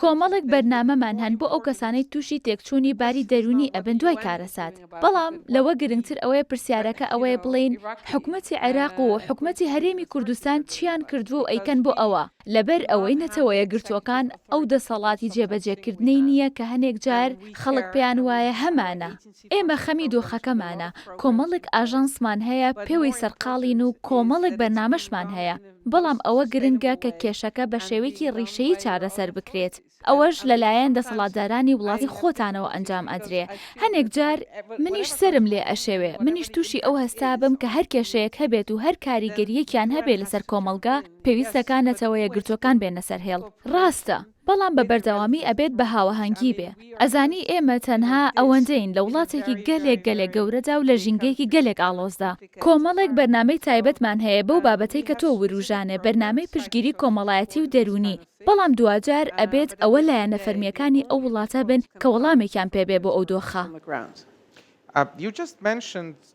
لە وەڵامی یەکێک لە پرسیارەکانی ڕابردووە دەربارەی ڕێکەوتنی عێراق و ئێران لەسەر حیزبە کوردیەکان حیزبە کوردیەکانی ئێران باسی تورکیات کرد قسەکەی من لەسەر حیزبەکان نییە قسەی من لەسەر جوڵەی کەسانی چەکدارە لە نێو سنوورە نێودەوڵەتەکان بەڵام لە ڕای گشتی کوردستانە بەم شێوەیە دەناسرێتەوە پرسیارەکەی من ئەوەیە ئایا ئەگەری دروستبوونی ڕێکەوتنێکی هاوشێوە هەیە لە نێوان عێراق و تورکایە لەسەر پەکەکە هەر وەک وتم ئەمەیان ئالۆسترە بەڵام لە دڵەوە ئومێد دەکەم عێراق و تورکیا ئەو ڕێچکەیە بگرنە بەر. ئەمە بەشێکە لە ئەجێندای یونامی ڕۆڵ ببینن لە ئاسانکاریکردن بۆ پرۆسەیە. ئێمە ئامادەین و دڵخۆشیش ئەبین بە ئەنجامدانی ئەو ئەرکا بەڵام ئەوەش کاتێک گێتە دی کە هەردوو وڵات ئامادە بن. هەر بەو شێوەیە لەگەڵ ئێران و عێراق کردان. دۆسیەکە لەسەر مێزەکەت ئێستا؟ بە چاوەڕێکین و بیبینین. ئۆکەی پرسیاری داهاتوو بەڵێ فەرموو بەڵێ جەنابەت. سڵاو بەخێر بێخات و جینین سیارەکەی من دەربارەی بەڕێز سید علی حوسێن سیستانیە لەگەڵ ئێوەی بەڕێز.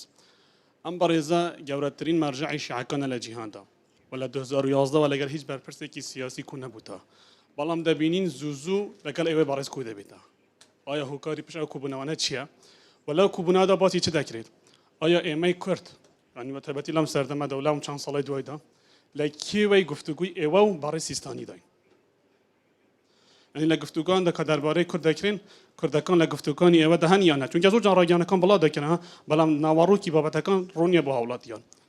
دەست خۆش پرسیارێکی دیش کە وەڵامێکی لە بەڕێزەکانت داوە دەربارەی ئەوە بوو کە ئایا نەتەوەیەکردوەکان عەسای سەحری نییە بەڵام هەگەر ئێوەی نەتەوەیەکردوەکان عەسای سەحریتان نەبێت کێ عەسای سەحری هەیە؟ ئێوە گەورەترین وڵاتانی جیهان زلهێزەکان ئەندامی ئێوە خەوەن ئەنجومەنی ئاسایشن ئەگەر ئێوە عەسای سەحریتان نەبێ ئەدی کێ ینی کوردەکان و حیزبەکان کێ عەسای سەحریان هەیە؟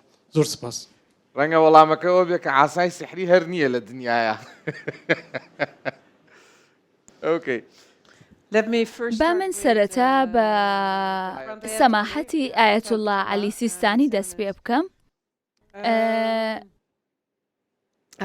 عەلی سیستانی بەداخەوە هیچ کاتێک ناتوانم وردەکاری گفتوگۆکانی نێوانمان باس بکەم لە بەردەم ڕای گشتی.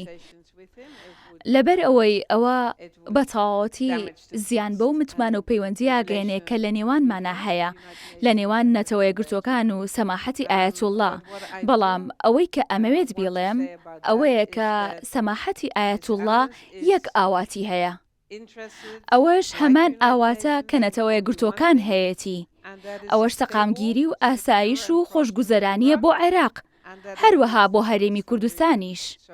ئومێدەکەم ئەم وەڵامە بەس بێ بۆ دڵنیابوونەوەتان هەروەها داوای لێبوردنیشەکەم ناتوانم لە بەردەم ڕای گشتی وردەکاری زیاتر بدرکێنم. پرسیاری دووەم چی بوو؟ وتی ئەگەر ئێوە عەسای سەحریتان نەبێ ئەیکێ هەیەی؟ منیش پێم و دووتم ڕەنگە ڕاستیەکەەوە بێ کە عەسای سەحری هەر نییە لە جیهانە و لە دنیا. ڕاستە عەسای سحری هەر نییە بەڵام من ئەتوانم بڵێم هەرگیز توانای گەلی هیچ وڵاتێک بە کەم سێر مەکەن و بە کەمی مەزانن.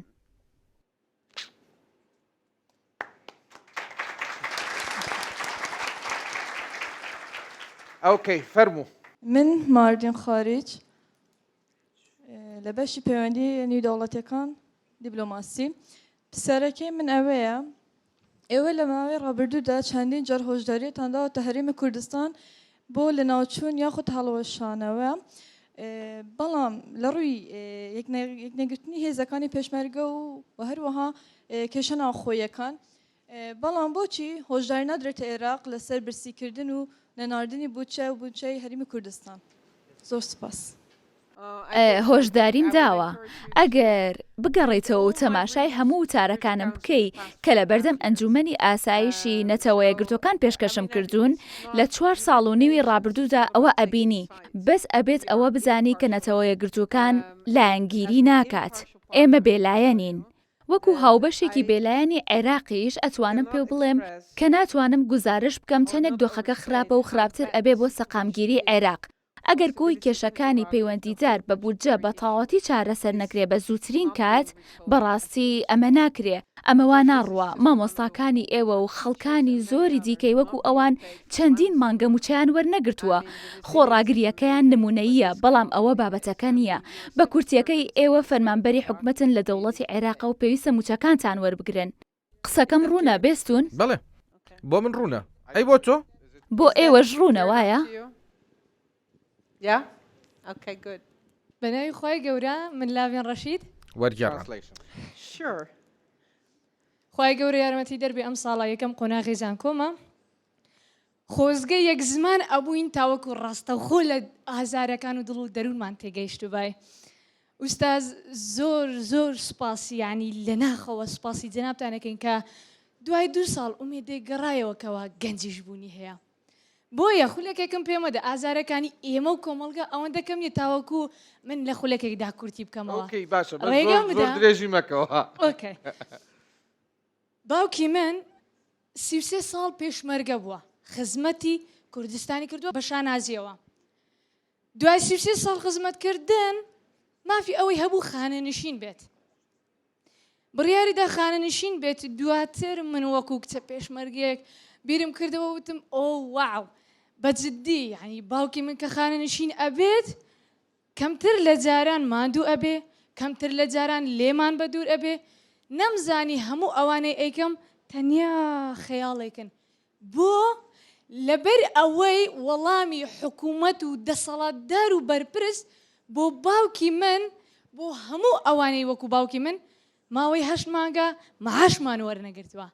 باشە بەڕێستان وەکو نوێنەری نەتەوە یەکگرتووەکان لە عێراق نا جەنابی سەرۆکی هەرێم وەکو ئەرکەکەینا هەموو بەرپرس و دەسەڵاتدارەکان وەکو ئەرکەکەیان نا وەکو ئەوەی کە بەقەد یەک قەتڵ ویژدان و مرۆڤ لە ناخدا هەبێ بڕیار بدە ئایا ژیانکردن لە ماوەی 8 مانگ 4 قوتابی زانکۆ 2 قوتابی قوتابخانە مەسروفاتی ژیان ئایا چۆن ئەکرێ بەبێ هەبوونی موچە.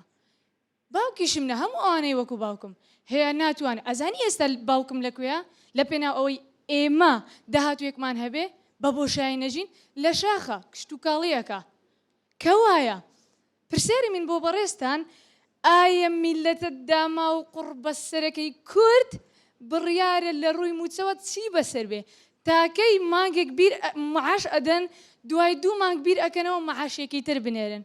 من وەکو کچە گەنجێک نا وەکو مرۆڤێک داواتان لێ ئەەکەم مردن هەڵە بژێرم تەنیا پیربوون و سپیبوونی سەری باوکمم ناوێ بەبێ ئەوەی تەمەنی بگاتە کاتی خۆی نامەوێ ڕوخساری دایکم زووتر لە تەمەنی خۆی پیر ببێ تەنیا لەبەر ئەوەی ئێوە ئەڵێن کورد عەرەب یەک نەتەوێ براین خوشتی نازانم چی بابەت بسەلمێنم کە ئێمە ئێرە و ئاسمان لە یەک دووری عەرەبێک بێنە کە خراپترین باری مادی هەبێ عەرەبێک زۆر خۆشەویستی شەلەلام بیهێنە بزانە لە کوردستان خۆشترین ژیانەکە چی بۆ تۆ پیاوێک لێرە 250 تەبعی نەبێ بەرگێک بۆ منداڵەکەی بکڕێ هیچی نییە و شانازی و شەڕفمەندیشم کە کەساتێکەوە بەڕێزت لێرە ئامادەبووی زۆر زۆر بەخێر بێ هەر ساغ.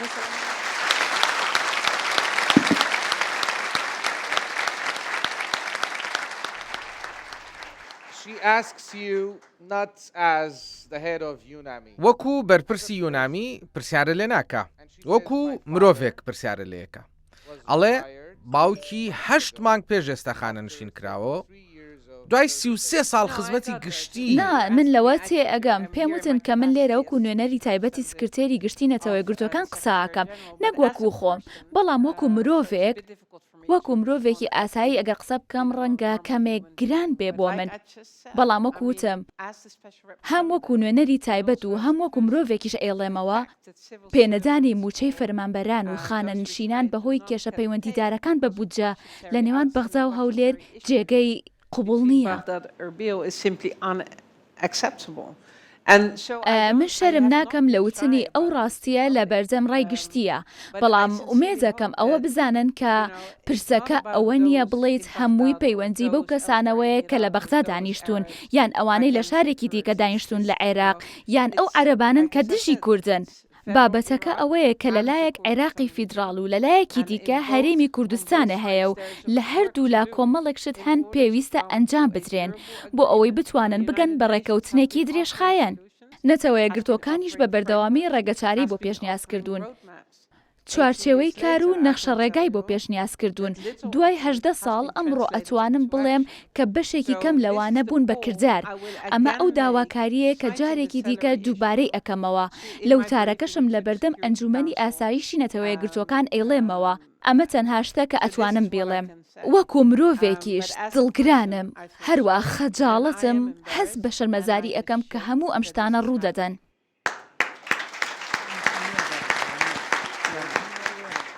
داوای لێبوردنەکەم.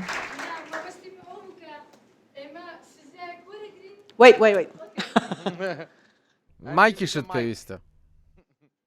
یعنی هەموو مەبەست و هەدەفی من ئەوە بوو کە بۆچی ئێمە سزایەک وەربگرین کە تاوانەکەمان ئەنجام نەدابێ، زیاترم ناوێ. بۆچی لەکوێ دنیا بووە زیاترم ناوێ، ئەو شتە بووە لەکوێ دنیا بووە زیاترنا. زۆر سپاس.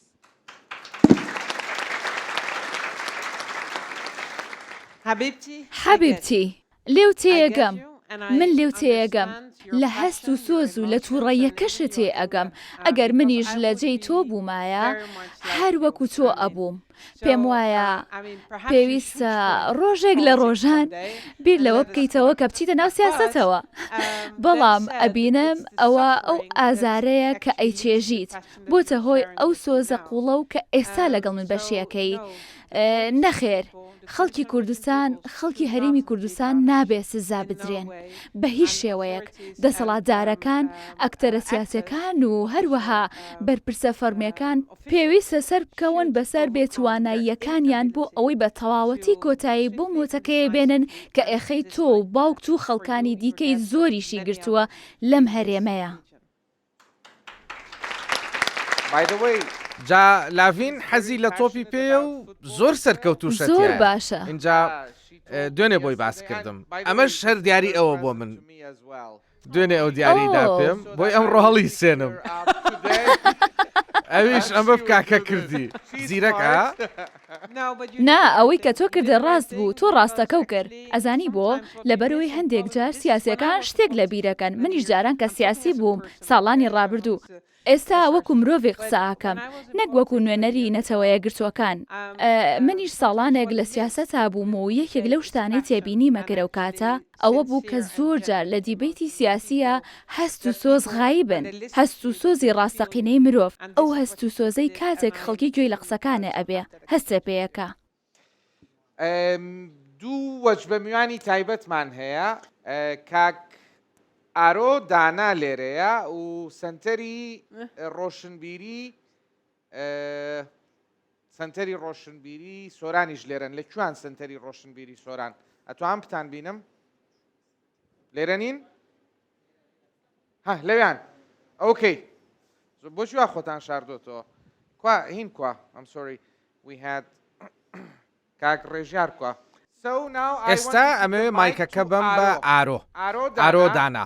ئارۆ زۆر ناسراوە لە هەرێمی کوردستان، تەنانەت لە عێراقیش ناسراوە بەتوانە لە ڕادەبەرەکانی لە بواری تەکنەلۆژیایە. ئارۆ ئەو کەسە بوو کە زمانی کوردی سۆرانی خستەنێ و گوگڵەوە. ئەمڕۆ لەسەر داوەتی خۆمان لێرەیە. سپاس کاک بێستون بۆ ئەو ناساندنا. ئەتوانم سەرەتا من پرسیارێ بکەم؟ بەڵێ. ئێستا من لە هەوڵی ئەوەدام ئاپێکیان بەرنمەیەکی ئۆنلاین بدۆزمەوە بۆ فێربوونی زمانی کوردی. بێگومان من ئەزانم کەەوە ئاسان نییە لەبەر ئەوەی یەکەمیان زمانێکی یەگرتوو نییە. هەروەها دووەمیشیان ئەوەیە کە هیچ ئاپێکیان پلاتفۆرمێک نییە کە شتی بنچینەی تێدا بێت بۆ من و کەسانی وەکو من تا فێر ببین. ئایا هیچ شتێک لە خەیاڵتا هەیە بۆم پێشنیار بکەی؟ باشترین بژاردا کە ئێستا هەبێت گوگل ترانسلێتە کە وەرگێران لە هەموو زمانەوە بۆ کوردی سۆرانی دابین دەکات و ڕۆژانە بەرەو پێش دەبرێت. بە بەردەوامی لەلایەن مامۆستایانی زمان و پرۆفێسۆر و خوێندکاران و پسپۆڕانی زمانەوە بەردەوام بە دوواداچوونی بۆ دەکرێت. ئایا ئەوە فێری کوردی مەکە؟ ئایا پلاتفۆرمێکە بۆ فێربوونی زمانیان تەنها بۆ وەرگێرانە؟ من بەلامەوە گرنگە. لەسەر کۆرسی زمانی کوردی هیچ زانیاریەکم نییە لەسەر ئەوە. باشە، ئێستا ئەوە کێشەکە نییە، بەڵام دواتر یارمەتیم بدە بۆم بدۆزەرەوە. زۆر گرانە دۆزینەوەی و ئەگەر بتانەوێ زمانی کوردی بڵاو بکەنەوە پێویستان بەوە بێ. بێگومان وایە. ماوەیەک پێش ئێستا زانکۆی هارڤارد کۆرسی زمانی کوردی کردەوە وەکو یەکێک لە کۆرسە بژاردەکان کە خوێندکاران دەتوانن وەری بگرن. زۆر باشە بەڵام ئێستا من کاتم نییە بچم بۆ هارڤارد. ئەوە تەنیا بژاردەیەکە. ڕازی بۆی لە ئوترێخت نەخێر من ئێستا لە عێراق ژیم تکایە سەکۆکە ئێستا هی تۆیە. ئەوە ئێلۆن ماسکی داهاتووە لە کوردستانەوە. باسلاوێک لە ئیلۆم بکەم. دڵنیام تەمەشای ئەم بەرنامەیە دەکات بەهۆی کاک بێسوود جێنینەوە.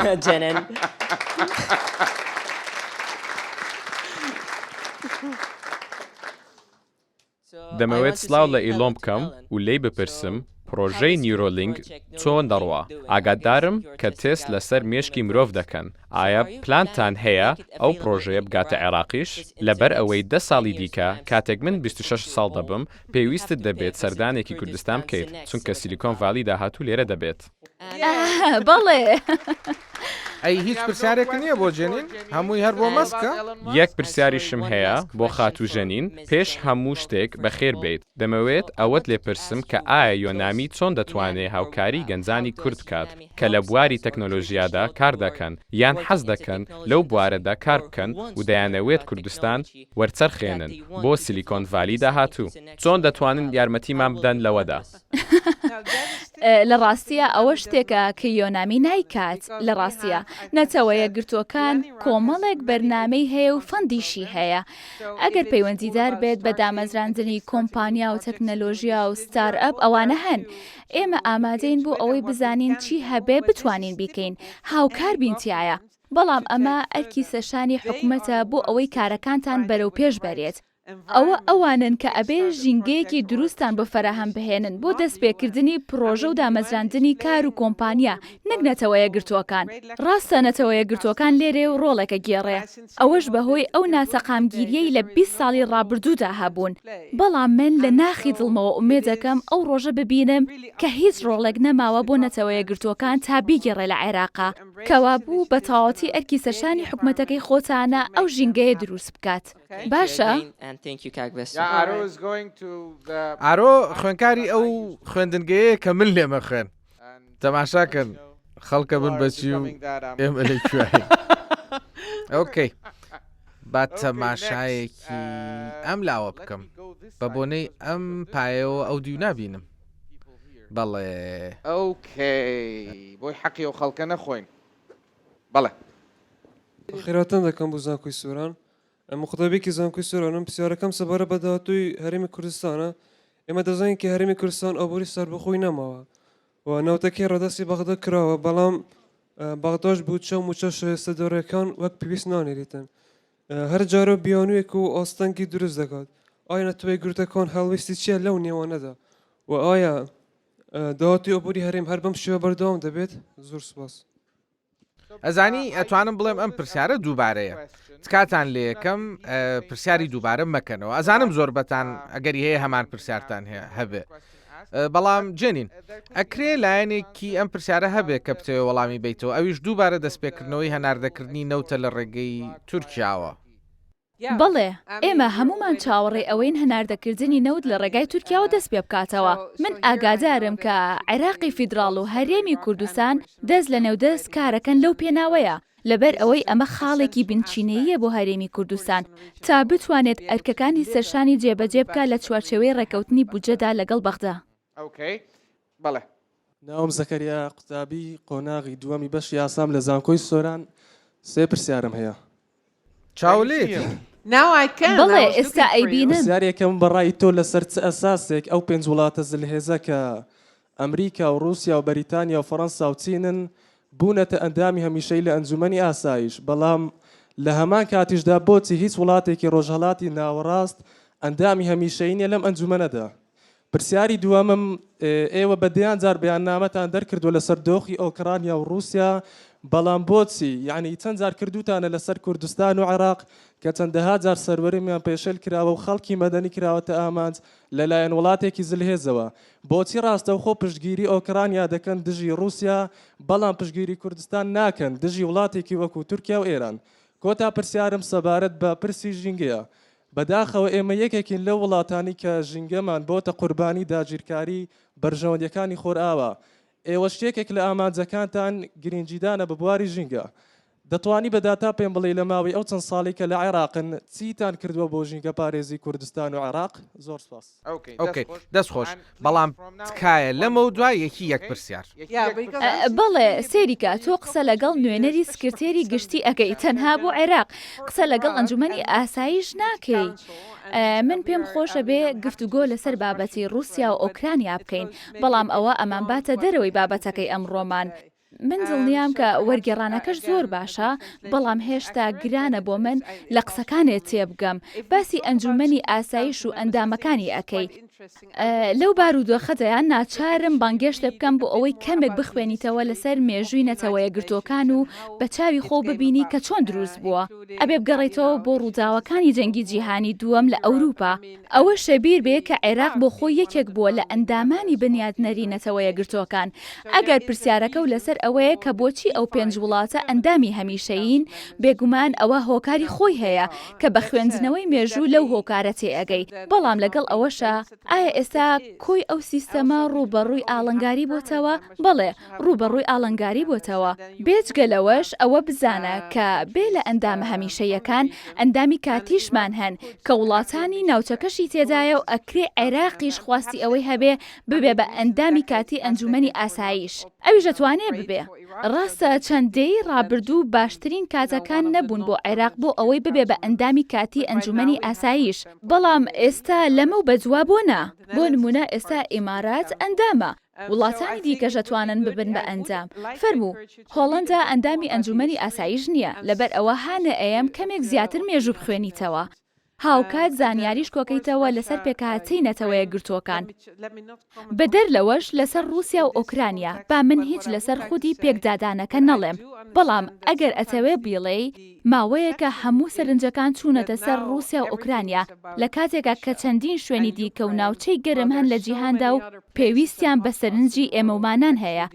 ئەگەر ئەمە پەیامەکەتە بەڵێ منیش لەگەڵتەم. ئۆکەی فەرموو. بخێر هاتی بۆ باژێڕێمەوە بخێر هاتی بۆ زانکۆیە سۆران ئەم هەمی دڵخۆشین کو تە لێرە دبینین. من پرسیارێک هەیە ji ber çi neteveyên yekbûrî nikarin parêzgariyê ji wan netewan bikin ku dewlet nîne wek netewey Kurd. Gelek spas. خۆزگە بم توانایە وەڵامی تەواوێ بەمەوە بەڵام دووبارە بێ بگەڕێنەوە بۆ مێژوو ئەبێ باسی ئەو وڵاتانە بکەین کە پەیمانیان ناو دوایی پەیمانەکان نەبرانە سەر. ئەزانم ئەوە چەند گرانە وابزانم پێویستەکە پێکەوە قاوەیە بخۆینەوە بۆ ئەوەی باسی ئەوە بکەین. وابزانم خۆشە وەڵامی پرسیارەکە ئازانی بەڵام ئەتەوێت بە جەنگی من گوێ لەی بێ. من ناتوانم ئەو وەڵام و بەمەوە. ئەزانم ئەو پەیامە چییە کە ئەتەوێ بیگەیەنیت بەڵام با من هەر بگەڕێمەوە بۆ ئەو قسەی خۆم کە پێشتر کردم. لێرە لە باکووری عێراق زۆر دەستکەوتان بەدەست هێناوە باسی ئەوەکەم کە بوونەتە هەرێمێکی نیمچە سەربەخۆ بە ئەوەشمان هەرگیز لەبیر نەچێ کە لە دەستدانی ئەو دەستکەوتانە زۆر ئاسانە.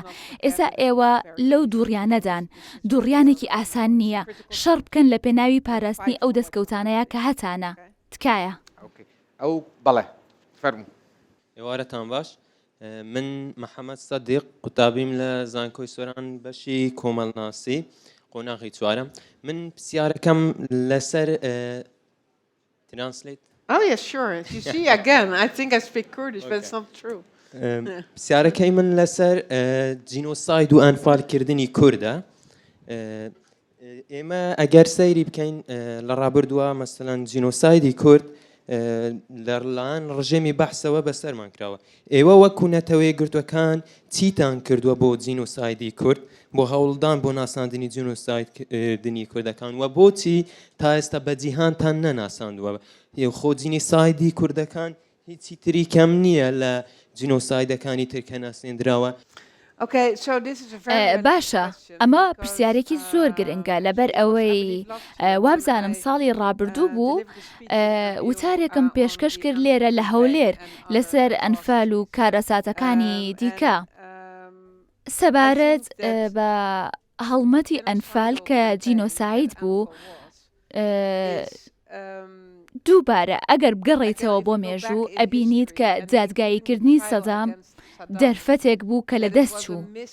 ئێمە ئێستا لێرە هێشتا هەوڵەیەین بۆ بەدەستهێنانی ئەو ناساندنە. من لێرە لە کوردستان پەیمانمدا بە یەکێک لە سەرکردەکان کە شەڕ بکەم لە پێناوی ناساندنی ئەنفال وەکو جینۆسایت.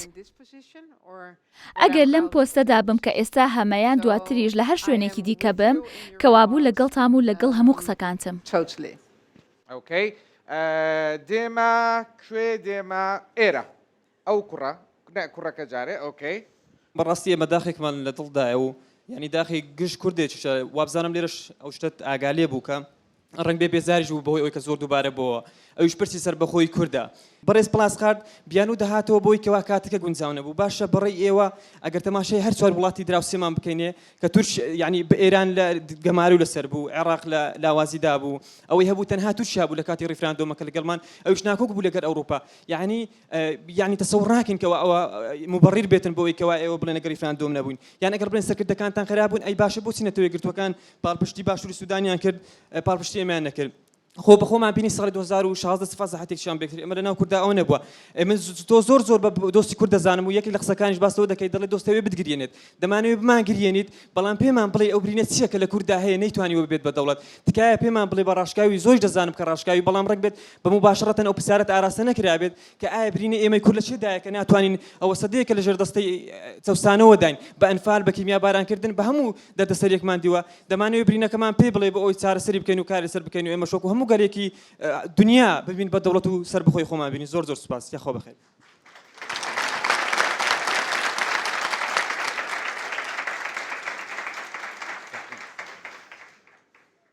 زۆر سوپاس. هەست و سۆزە گەرمەکەتم زۆر بەدڵە لەبەرەوە تۆش ڕەنگە پێویست بکە ڕۆژێک لە ڕۆژان بچیتە سیاسەتەوە. بەڵام سیرکە لەگەڵ ڕێزما 3 جار من هەوڵمما وەڵامی ئەم پرسیارە بە 3 شێوازی جیاواز بەمەوە. ئەگەر باز لە کوردستان بکەین وەکو دەوڵەتێکی سەربەخۆ پرسیار لەو هۆکارانە بکەین کە بۆچی ئەوە نەهاتە دی ئەبێ ئێمە دووبارە بگەڕینەوە بۆ مێژوو ئەبێ باسی ئەو پەیمانانە بکەین کە ئەو ڕۆژانە پێتانجران. ئەوە نەتەوەیە گرتوەکان نەبوون کە ئەو پەیمانانەیدا هەروەها من نەبووم بەڵکو خەڵکانی دیکە بوون ئەو پەیمانانەیان جاونیان بردەسەر. ئێستا ئێوە باجی ئەوە ئەیەن. ئەتوانین دانیشین باسی ئەوە بکەین کە بۆچی 2017 ئەوە نەهاتە دی. ئەتوانین دانیشین باسی ئەوە بکەین بۆچی کاتەکەی گونجاو نەبوو بۆچی نەتەوەیە گرتوەکانیش کاتەکەی بەلاوە گونجاو نەبوو. بەڵام ئەگەر ئێمە سەرنج بخەینە سەر ئەو دەستکەوتانەی لێرە لە باکووری عێراق ئێوە بەدەستان هێناوە ئەو نیمچە سەربەخۆی کە هەتانە ئەوە شتێکە کە هەرگیز پێشبینیت ناکرد. بەڵام باوەڕکە ئەم دەستکەوتەی ئێرە زۆر گەورەیە. کاتێک بەراوردیەکەی بە کورد لە وڵاتانی دیکە من ناڵێم بێوێنەیە بێهاوتایە نەموتووە هاوسۆزی نییە بۆتان بەڵام بۆ دۆزینەوەی وەڵامی ئەو پرسیارەی تۆ ئەبێت بگەڕێیتەوە بۆ نزیکی سەدەیەک پێش ئێستا بەداخەوە ئەوە شتێک نییە کە من ئەمڕۆ بتوانم بیگۆڕم. دووبارەیەکەمەوە زۆر ئاسانە چاو ببڕیتە ئەو شتانەی کە تا ئێستا بەدەستان نەهێناوە. بەڵام ئەوە بزانن کە تا ئێستا زۆرتان بەدەستهێناوە و دەستکەوتەکانتان کەم نین لەبەر ئەوە زۆر شتان هەیە لە دەستی بن. سەرەتا بەوە دەست پێ بکەن کە پارێزگاری لە دەستکەوتەکانتان بکەن. لەبەر ئەوەی ئەگەر سەرکەوتوو نەبن لە پاراستنی ئەو دەستکەوتانە ئەوانیش لەدەست دەدەن. ئەزانم ئەمە ئەو وەڵامە نییە کە تۆ بەدوایە گەڕێ ئەزانم بەڵام ئەوە ئەو وەڵامە ڕاستگۆیانەیە کە من ئەتوانم لە دڵەوە بیەمەوە بەرامبەر بەو هەست و سۆزە قوڵەی کە تۆ هاتە. 20 دقەمان ماوە. 5 minutes. 5 minutes. My team is saying 5 minutes. پێنج خولەک؟ ئەی هاوار. باشە ئێرە ئەو کچە جل سوورەکە. من ئیمان میعاد قوتابیم لە بەشی یاسا پرسیارەکەم ئەوەیە ئایا تۆ بە گشتی ڕاتچە لەسەر دادگای فیدراڵی و ئایا تا چەند تۆ بێلانی دەبینیت لە بڕیارەکانی دادگای فیدراڵی بە تایبەتی لەو بڕیارانەیەدا کە پەیوەندیدارن بە پرسی کوردەوە. سپاس. زۆر باش لە پرسیارەکە تێگەم بەڵام من هیچ کۆمنتێک نایم لەسەر بێلایەنی و سربەخۆی دادگای باڵای فیدراڵی. پێم وایە ئەبێت ئەو بڕیارانەی دادگەی باڵای فیدراڵی دەریان ئەکا بە شێوەیەک بن کەس نەتوانێت چانەیان لێبات.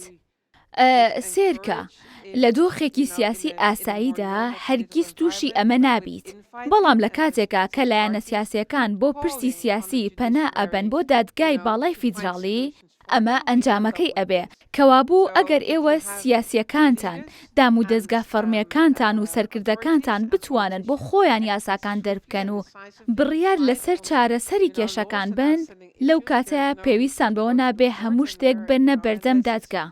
خۆتان نەزانن ئەو دۆخە ئێستا کاریگەری پێچەوانەی دروست کردووە. دادگاکە زۆر جار تووشی فشارە بێتەوە لەبەرەوەی کەیسی زۆریان نەچێتە بەردەم، ئەوان پێویستە بڕیار لەسەر ئەو کەیسانە بدەن. لێرە دووبارە ئەوە ئەبینینەوە کەوا باشترە بۆ سیاسیەکان خۆیان کارەکان بکەن و بگەن بە ئەنجام لە بری ئەوەی چاوەڕێ بکەن دادگایەک بڕیاریان بۆ بدە. ئەوکەی ئەلێرە ئێوارەتان باش، زۆر دڵخۆشین بە ئامادەبوونتان لێرە. من ناوم نەستەرەنە، ساڵی 2003 لەدایک بووم، 7 مانگ دوای شەڕی ئەمریکا. کاتە خوێندکاری پۆلی یەکەم بووم، ڕۆژێکیان پۆلەکەمم لێ تێکچوو. زۆر گەڕام، بەڵام بۆم نەدۆزرایەوە. کەسیش لەوێ نەبوو ڕزگارم کاتوو بم باتە پۆلەکەی خۆم. ئیدی خۆم بڕیارمدا کە ژوور بە ژوور بگەڕێم تا پۆلەکەی خۆم دەدۆزمەوە. ئەو ڕۆژە وانەیەک فێر بووم. فێر بووم کە خۆم قارەمانی خۆم بم. خۆم ڕزگارکەری خۆم بم. لەبەر ئەوە دەمەوێت لە دڵەوە داوات لێ بکەم کە ئامۆژگاریمان بدەیتێ بە من و هەموو ژنەگەنجەکانی ئێرە بۆ ئەوانەی کە دەیانەوێت بێنە جێگەی تۆ یان ببن بە سەرۆک کۆماری داهاتووی عێراق. زۆر سپاس. بژیت. پێش هەموو شتێک هەرگیز شەرم مەکەن لە دەربڕینی ئاواتەکانتان. تۆ ئەو شەرمەت نەبوو. تۆش نەتبوو. ئێستا تۆش پیشانەدا کە ئەو شەرمەت نییە. تەنانەت ئەگەر ئاواتەکانە تایبەتین و بۆ خێزانەکەی خۆتن یان دەربارەی بابەتی دیکەن کە تۆ خاوەنی هەست و سۆزیت بۆیان. ئەزانی هەنێک کەس وا بیرەکەنەوە کە من مناڵ بووم دایکم هەمیشە پێی ئەوتم ئەگەر بتوانیت خەون بە شتێکەوە ببینیت ئەتوانی ئەو شتە بهێنیتە دی. ئەبێ ئەمە بکەی بە ئەڵقە و بیکەیتە گوێ و ئەبێ هەمیشە بزانی چیتەوێ. هەمیشە لەبیرە بێ و ئەگەر توانیت خەونی پێوە ببینی ئەوە دڵنیا بە ئەو خەونەویەتە دی. تەنها شتێک کە لەسەر شانتە ئەوەیە ڕێگە ڕاستەکە بدۆزیتەوە بۆ گەشتن بەو شتەی کە ئەتەوێ. با من پێت بڵێم منیش بە نەستەلە بەخێو نەکراوم. پێویست بوو زۆر کار بکەم تا بگەم بەمڕۆ. مرج نییە هەموو کەسێک هەمان شت بەدەست بێنێ لە ژیانیا. بەڵام دڵنیام بەزانینی ئەوەی کە چیت ئەوێ لە ژیان و بە باسکردنی خەونەکانە لەگەڵ خەڵک تۆش ئەگەی بەو شتەی کە مەبەستە. بەڵام بێگومان ئەبێ خۆڕاگربی بە چاوتروکانێک ناگەی. بەڵام ئەتوانم زۆر ڕێگە و پیشان بم. ئەگەر ڕۆژێک لە ڕۆژام تەوێت لە نەتەوەی گرتوەکان کار بکەی یا بچیتە سیاسەتەوە ئەبێ زۆر ڕووقایم بی قیرسی چمەبی. لەبەر ئەوەی دەمی خەڵکە پێ ناگیری قسەکانیشان ئازارە ئێن. من خۆم بەو قۆناغانە ڕۆشتم بەڵام دواییتە سەر ئەو ئەڵەی گرنگ نییە. من ئەبێ سەرنج بخەمە سەر ئەو ئامانجەی خۆم ئەمەوێ پێی بکەم. باشە؟ پرسیارێکی باش بوو بێستون وانە؟ بەڵێ چیرۆکەکەشی کە باسی مناڵی خۆی کرد.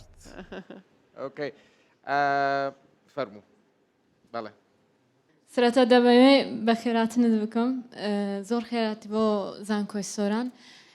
پرسیارەکەم دەربارەی ئەوەیە کە لە 2012 ئەو کاتێک کە نووری مالیکی سەرۆک وەزیران بوو لە عێراق ئیتر ڕێگری لەوە کرا هیچ دەرفەتێک بە قوتابیان نەدرا کە سکۆلەرشیپیان بودجە دابین بکرێت بۆ ئەوەی لە بۆ تایبەت بۆ قوتابیانی کوردستان کە دەرفەتی خوێندنیان هەبێ. ئێوە وەکو نەتەوەی گرتووەکان چ ڕۆڵێکتان هەیە بۆ ئەوەی کە دەرفەت بە قوتابیانی زانکۆ بدەن بە قوتابیانی سۆران و دەوروبەر و هەموو کوردستان بدەن کە لە یعنی دەرفەتیان هەبێ لە خوێندن و بودجەشیان بۆ دابین بکرێت. ئەگە ئیزن هەبی بێسون پرسیارێکی تریشم هەیە.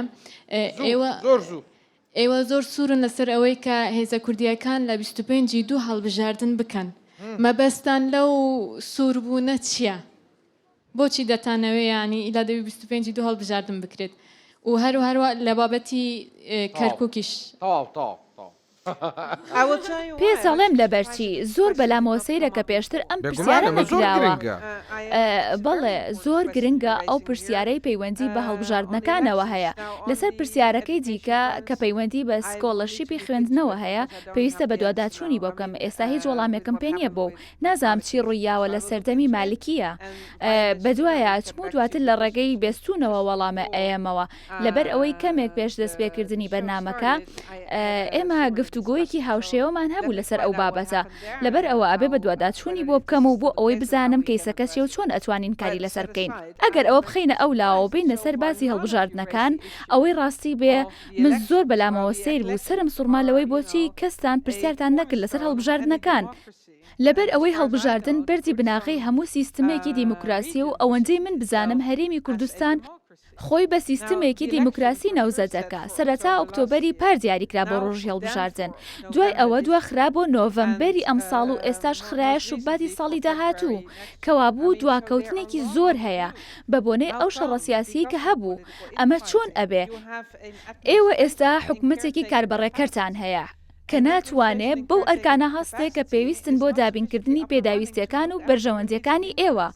پێویستان بە هەڵبژاردن هەیە بۆ دووبارە خۆڕێخستنەوە.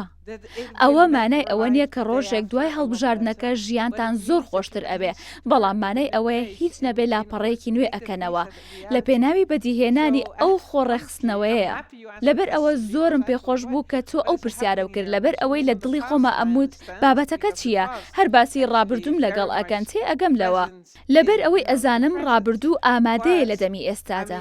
بەڵام من شتێکی دیکەتان پێ ئەڵێم دەستکەوتی زۆرتان هەیە وا خەریکە هەمووی لە دەزەیەن.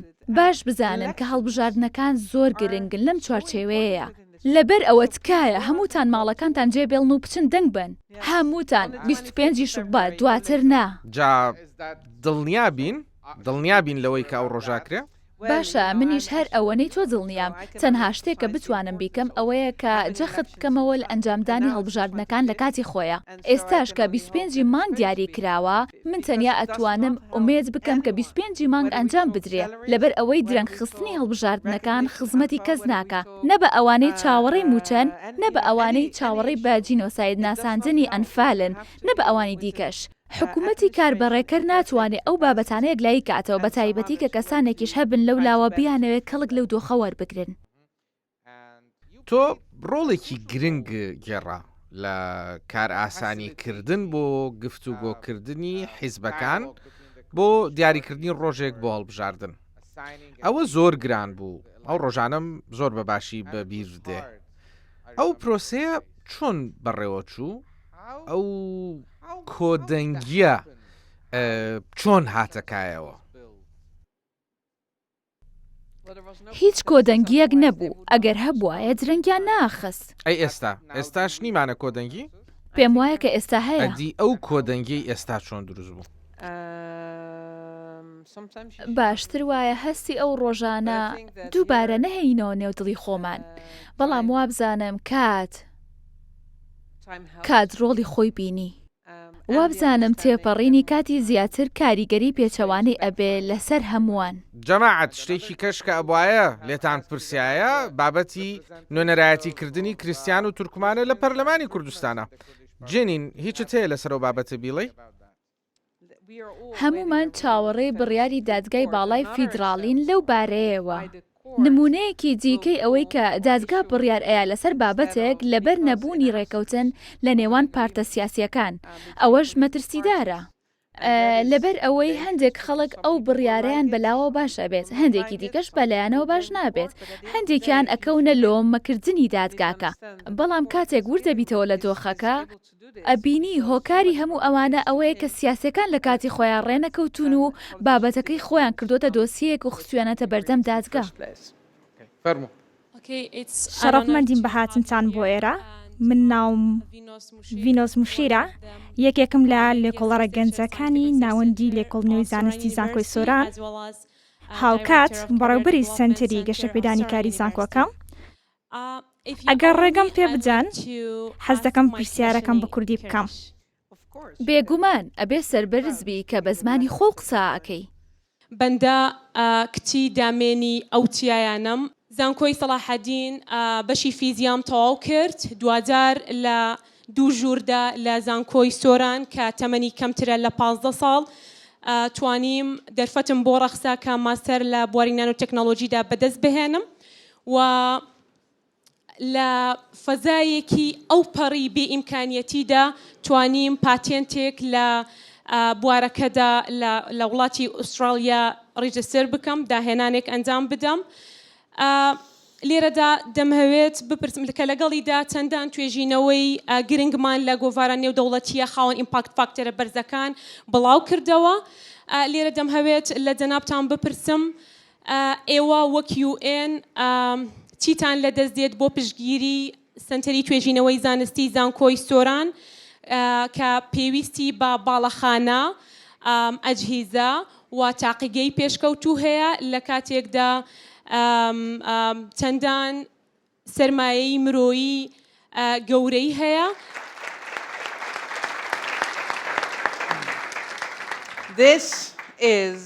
ئەمە ئەرکێکی سەرەتایی حکومەتی هەرێمی کوردستانە لەگەڵ حکومەتی عێراق نەک نەتەوە یەکگرتووەکان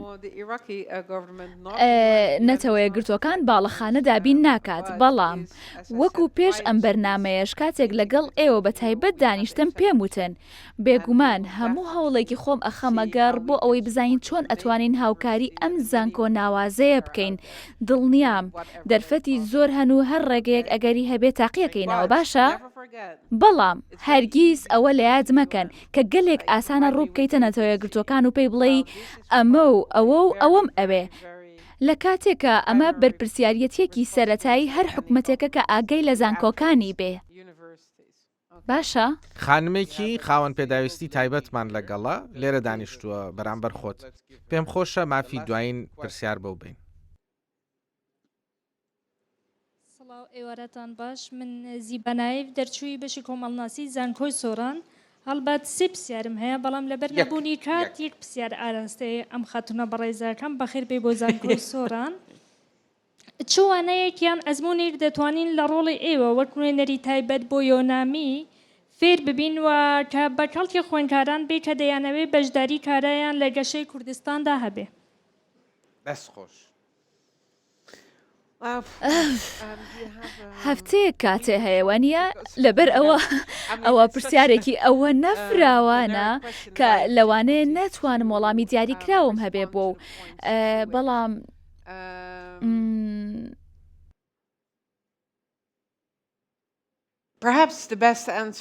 وابزانم باشترین وەڵام ئەوە ئەبێ کە بڵێم تواناکانی خۆتان بەکەم مەبینن چاوەڕێی کەسانی دیکە مەکەن بێن کێشەکانتان بۆ چارەسەر بکەن هەوڵبن خۆتان بەو کەرستانی کە بەدەستی خۆتانەوە هەیە تا چەند ئەتوانن لەگەڵ چارەسەری کێشەکانە بڕۆن لەبەر ئەوەی هەموو بەشداریکردنێک هەرچەنە کەمیش بێ بەهای خۆی هەیە. باسی گەشە پێدانی هەرێمی کوردستانە کرد. ئێمە کۆمەڵێک چالاکیمان هەن لە سەر تاپای عێراق بە هەرێمی کوردستانیشەوە. ئەمەوێت هەموویت بۆ باس بکەم وا بزانم پێویستمان بەوە ئەبێ گفتوگۆیەکی تایبەتمان هەبێ پێکەوە. دووبارەیەکەمەوە کە تواناکانی خۆتان بەکەم مەبین و مەترسن لەوەی جەنگ هەڵبڕن و قسە بکەن. قسەکردن هەنگاوی یەکەمە. سپاس. بێ لە کاریکاتورەکەی خۆمان تۆ شتێکت کێشاوە؟ ئەتوانین پیشانمان بێ؟ بەخێر بێن بۆ زانکۆی سۆران ئەمن سوپرایزەکەم لەوم گۆ بوو ئەوش ڕسمەکی تو و ڕسمەکی کاک بێچوون دروست کردی بەدڵبیتن. ئەمە کاریکاتورەکە نییە. وای زۆر باشە زۆر سپاس. زۆر سپاس. ئەمە باشەکەیانە ئێستا با تەماشای کاریکاتورەکەش بکەین.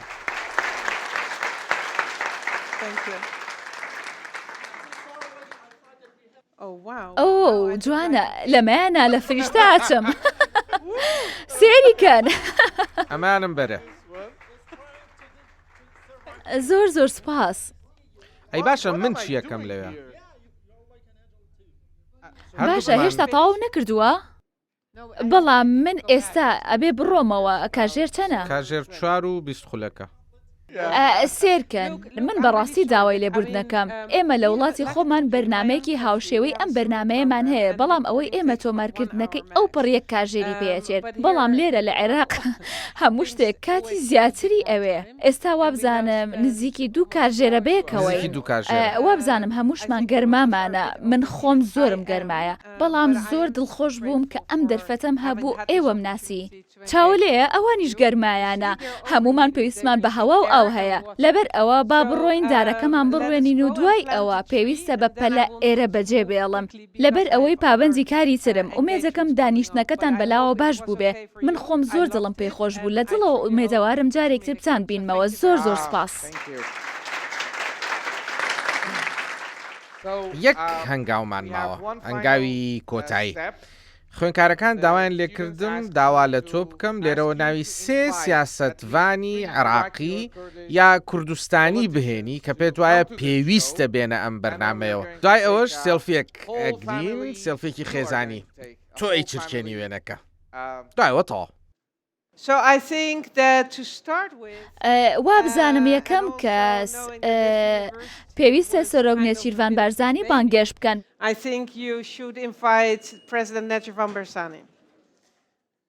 ئەوە یەک دوای ئەو بە دڵنیاییەوە پێویستە هەردوو سەرۆکوەزیرانەکە بانگێشکەن سەرۆکوەزیرانی حکوومەتی فیدراڵی و سەرۆکوەزیرانی خۆتان محەممەد شیع سوودانی و بێگومان سەرۆکوەزیرانی هەرێمی کوردستان کاگ مەسرور تکایە بانگەشتیانکەن منیش ئومێدەوارم بانگێشتەکەتان پەسەند بکەن من خۆم کە ئێستا ئەزمونم پێیا کرد لەگەڵتان ئەتوانم ئەوە بڵێم کە ئەم گفتوگۆیە لەگەڵەوە چەند بەچێش بوو. بێگومان خۆشم ئەمەیان پێڵێم سپاس گەلێک سپاس ئێستا سێلفێکە باشە سێری ئێرە بکەن چۆن بیکەم باشە چۆن پەنجە بەمەیە بنێم ئەی خوایە وەرن هەست دەکەم ئەمە ئاسانتر من دەسم ناگا خۆ ئەوە بکە دەی باشە وەرن ئەگەڵ لە خۆ بێ وەرن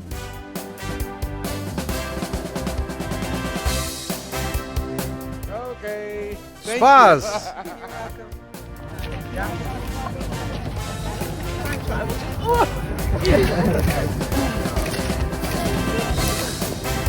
How am I doing?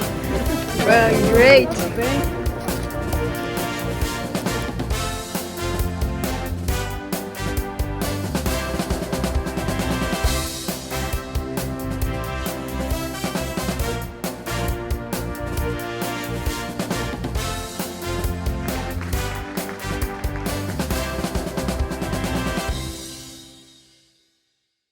بێستون تۆک بە سپۆنسەری ئیمپایر وۆرلد سەردار گروپ پرۆژەی بولیڤارد کۆمپانیای هایسنس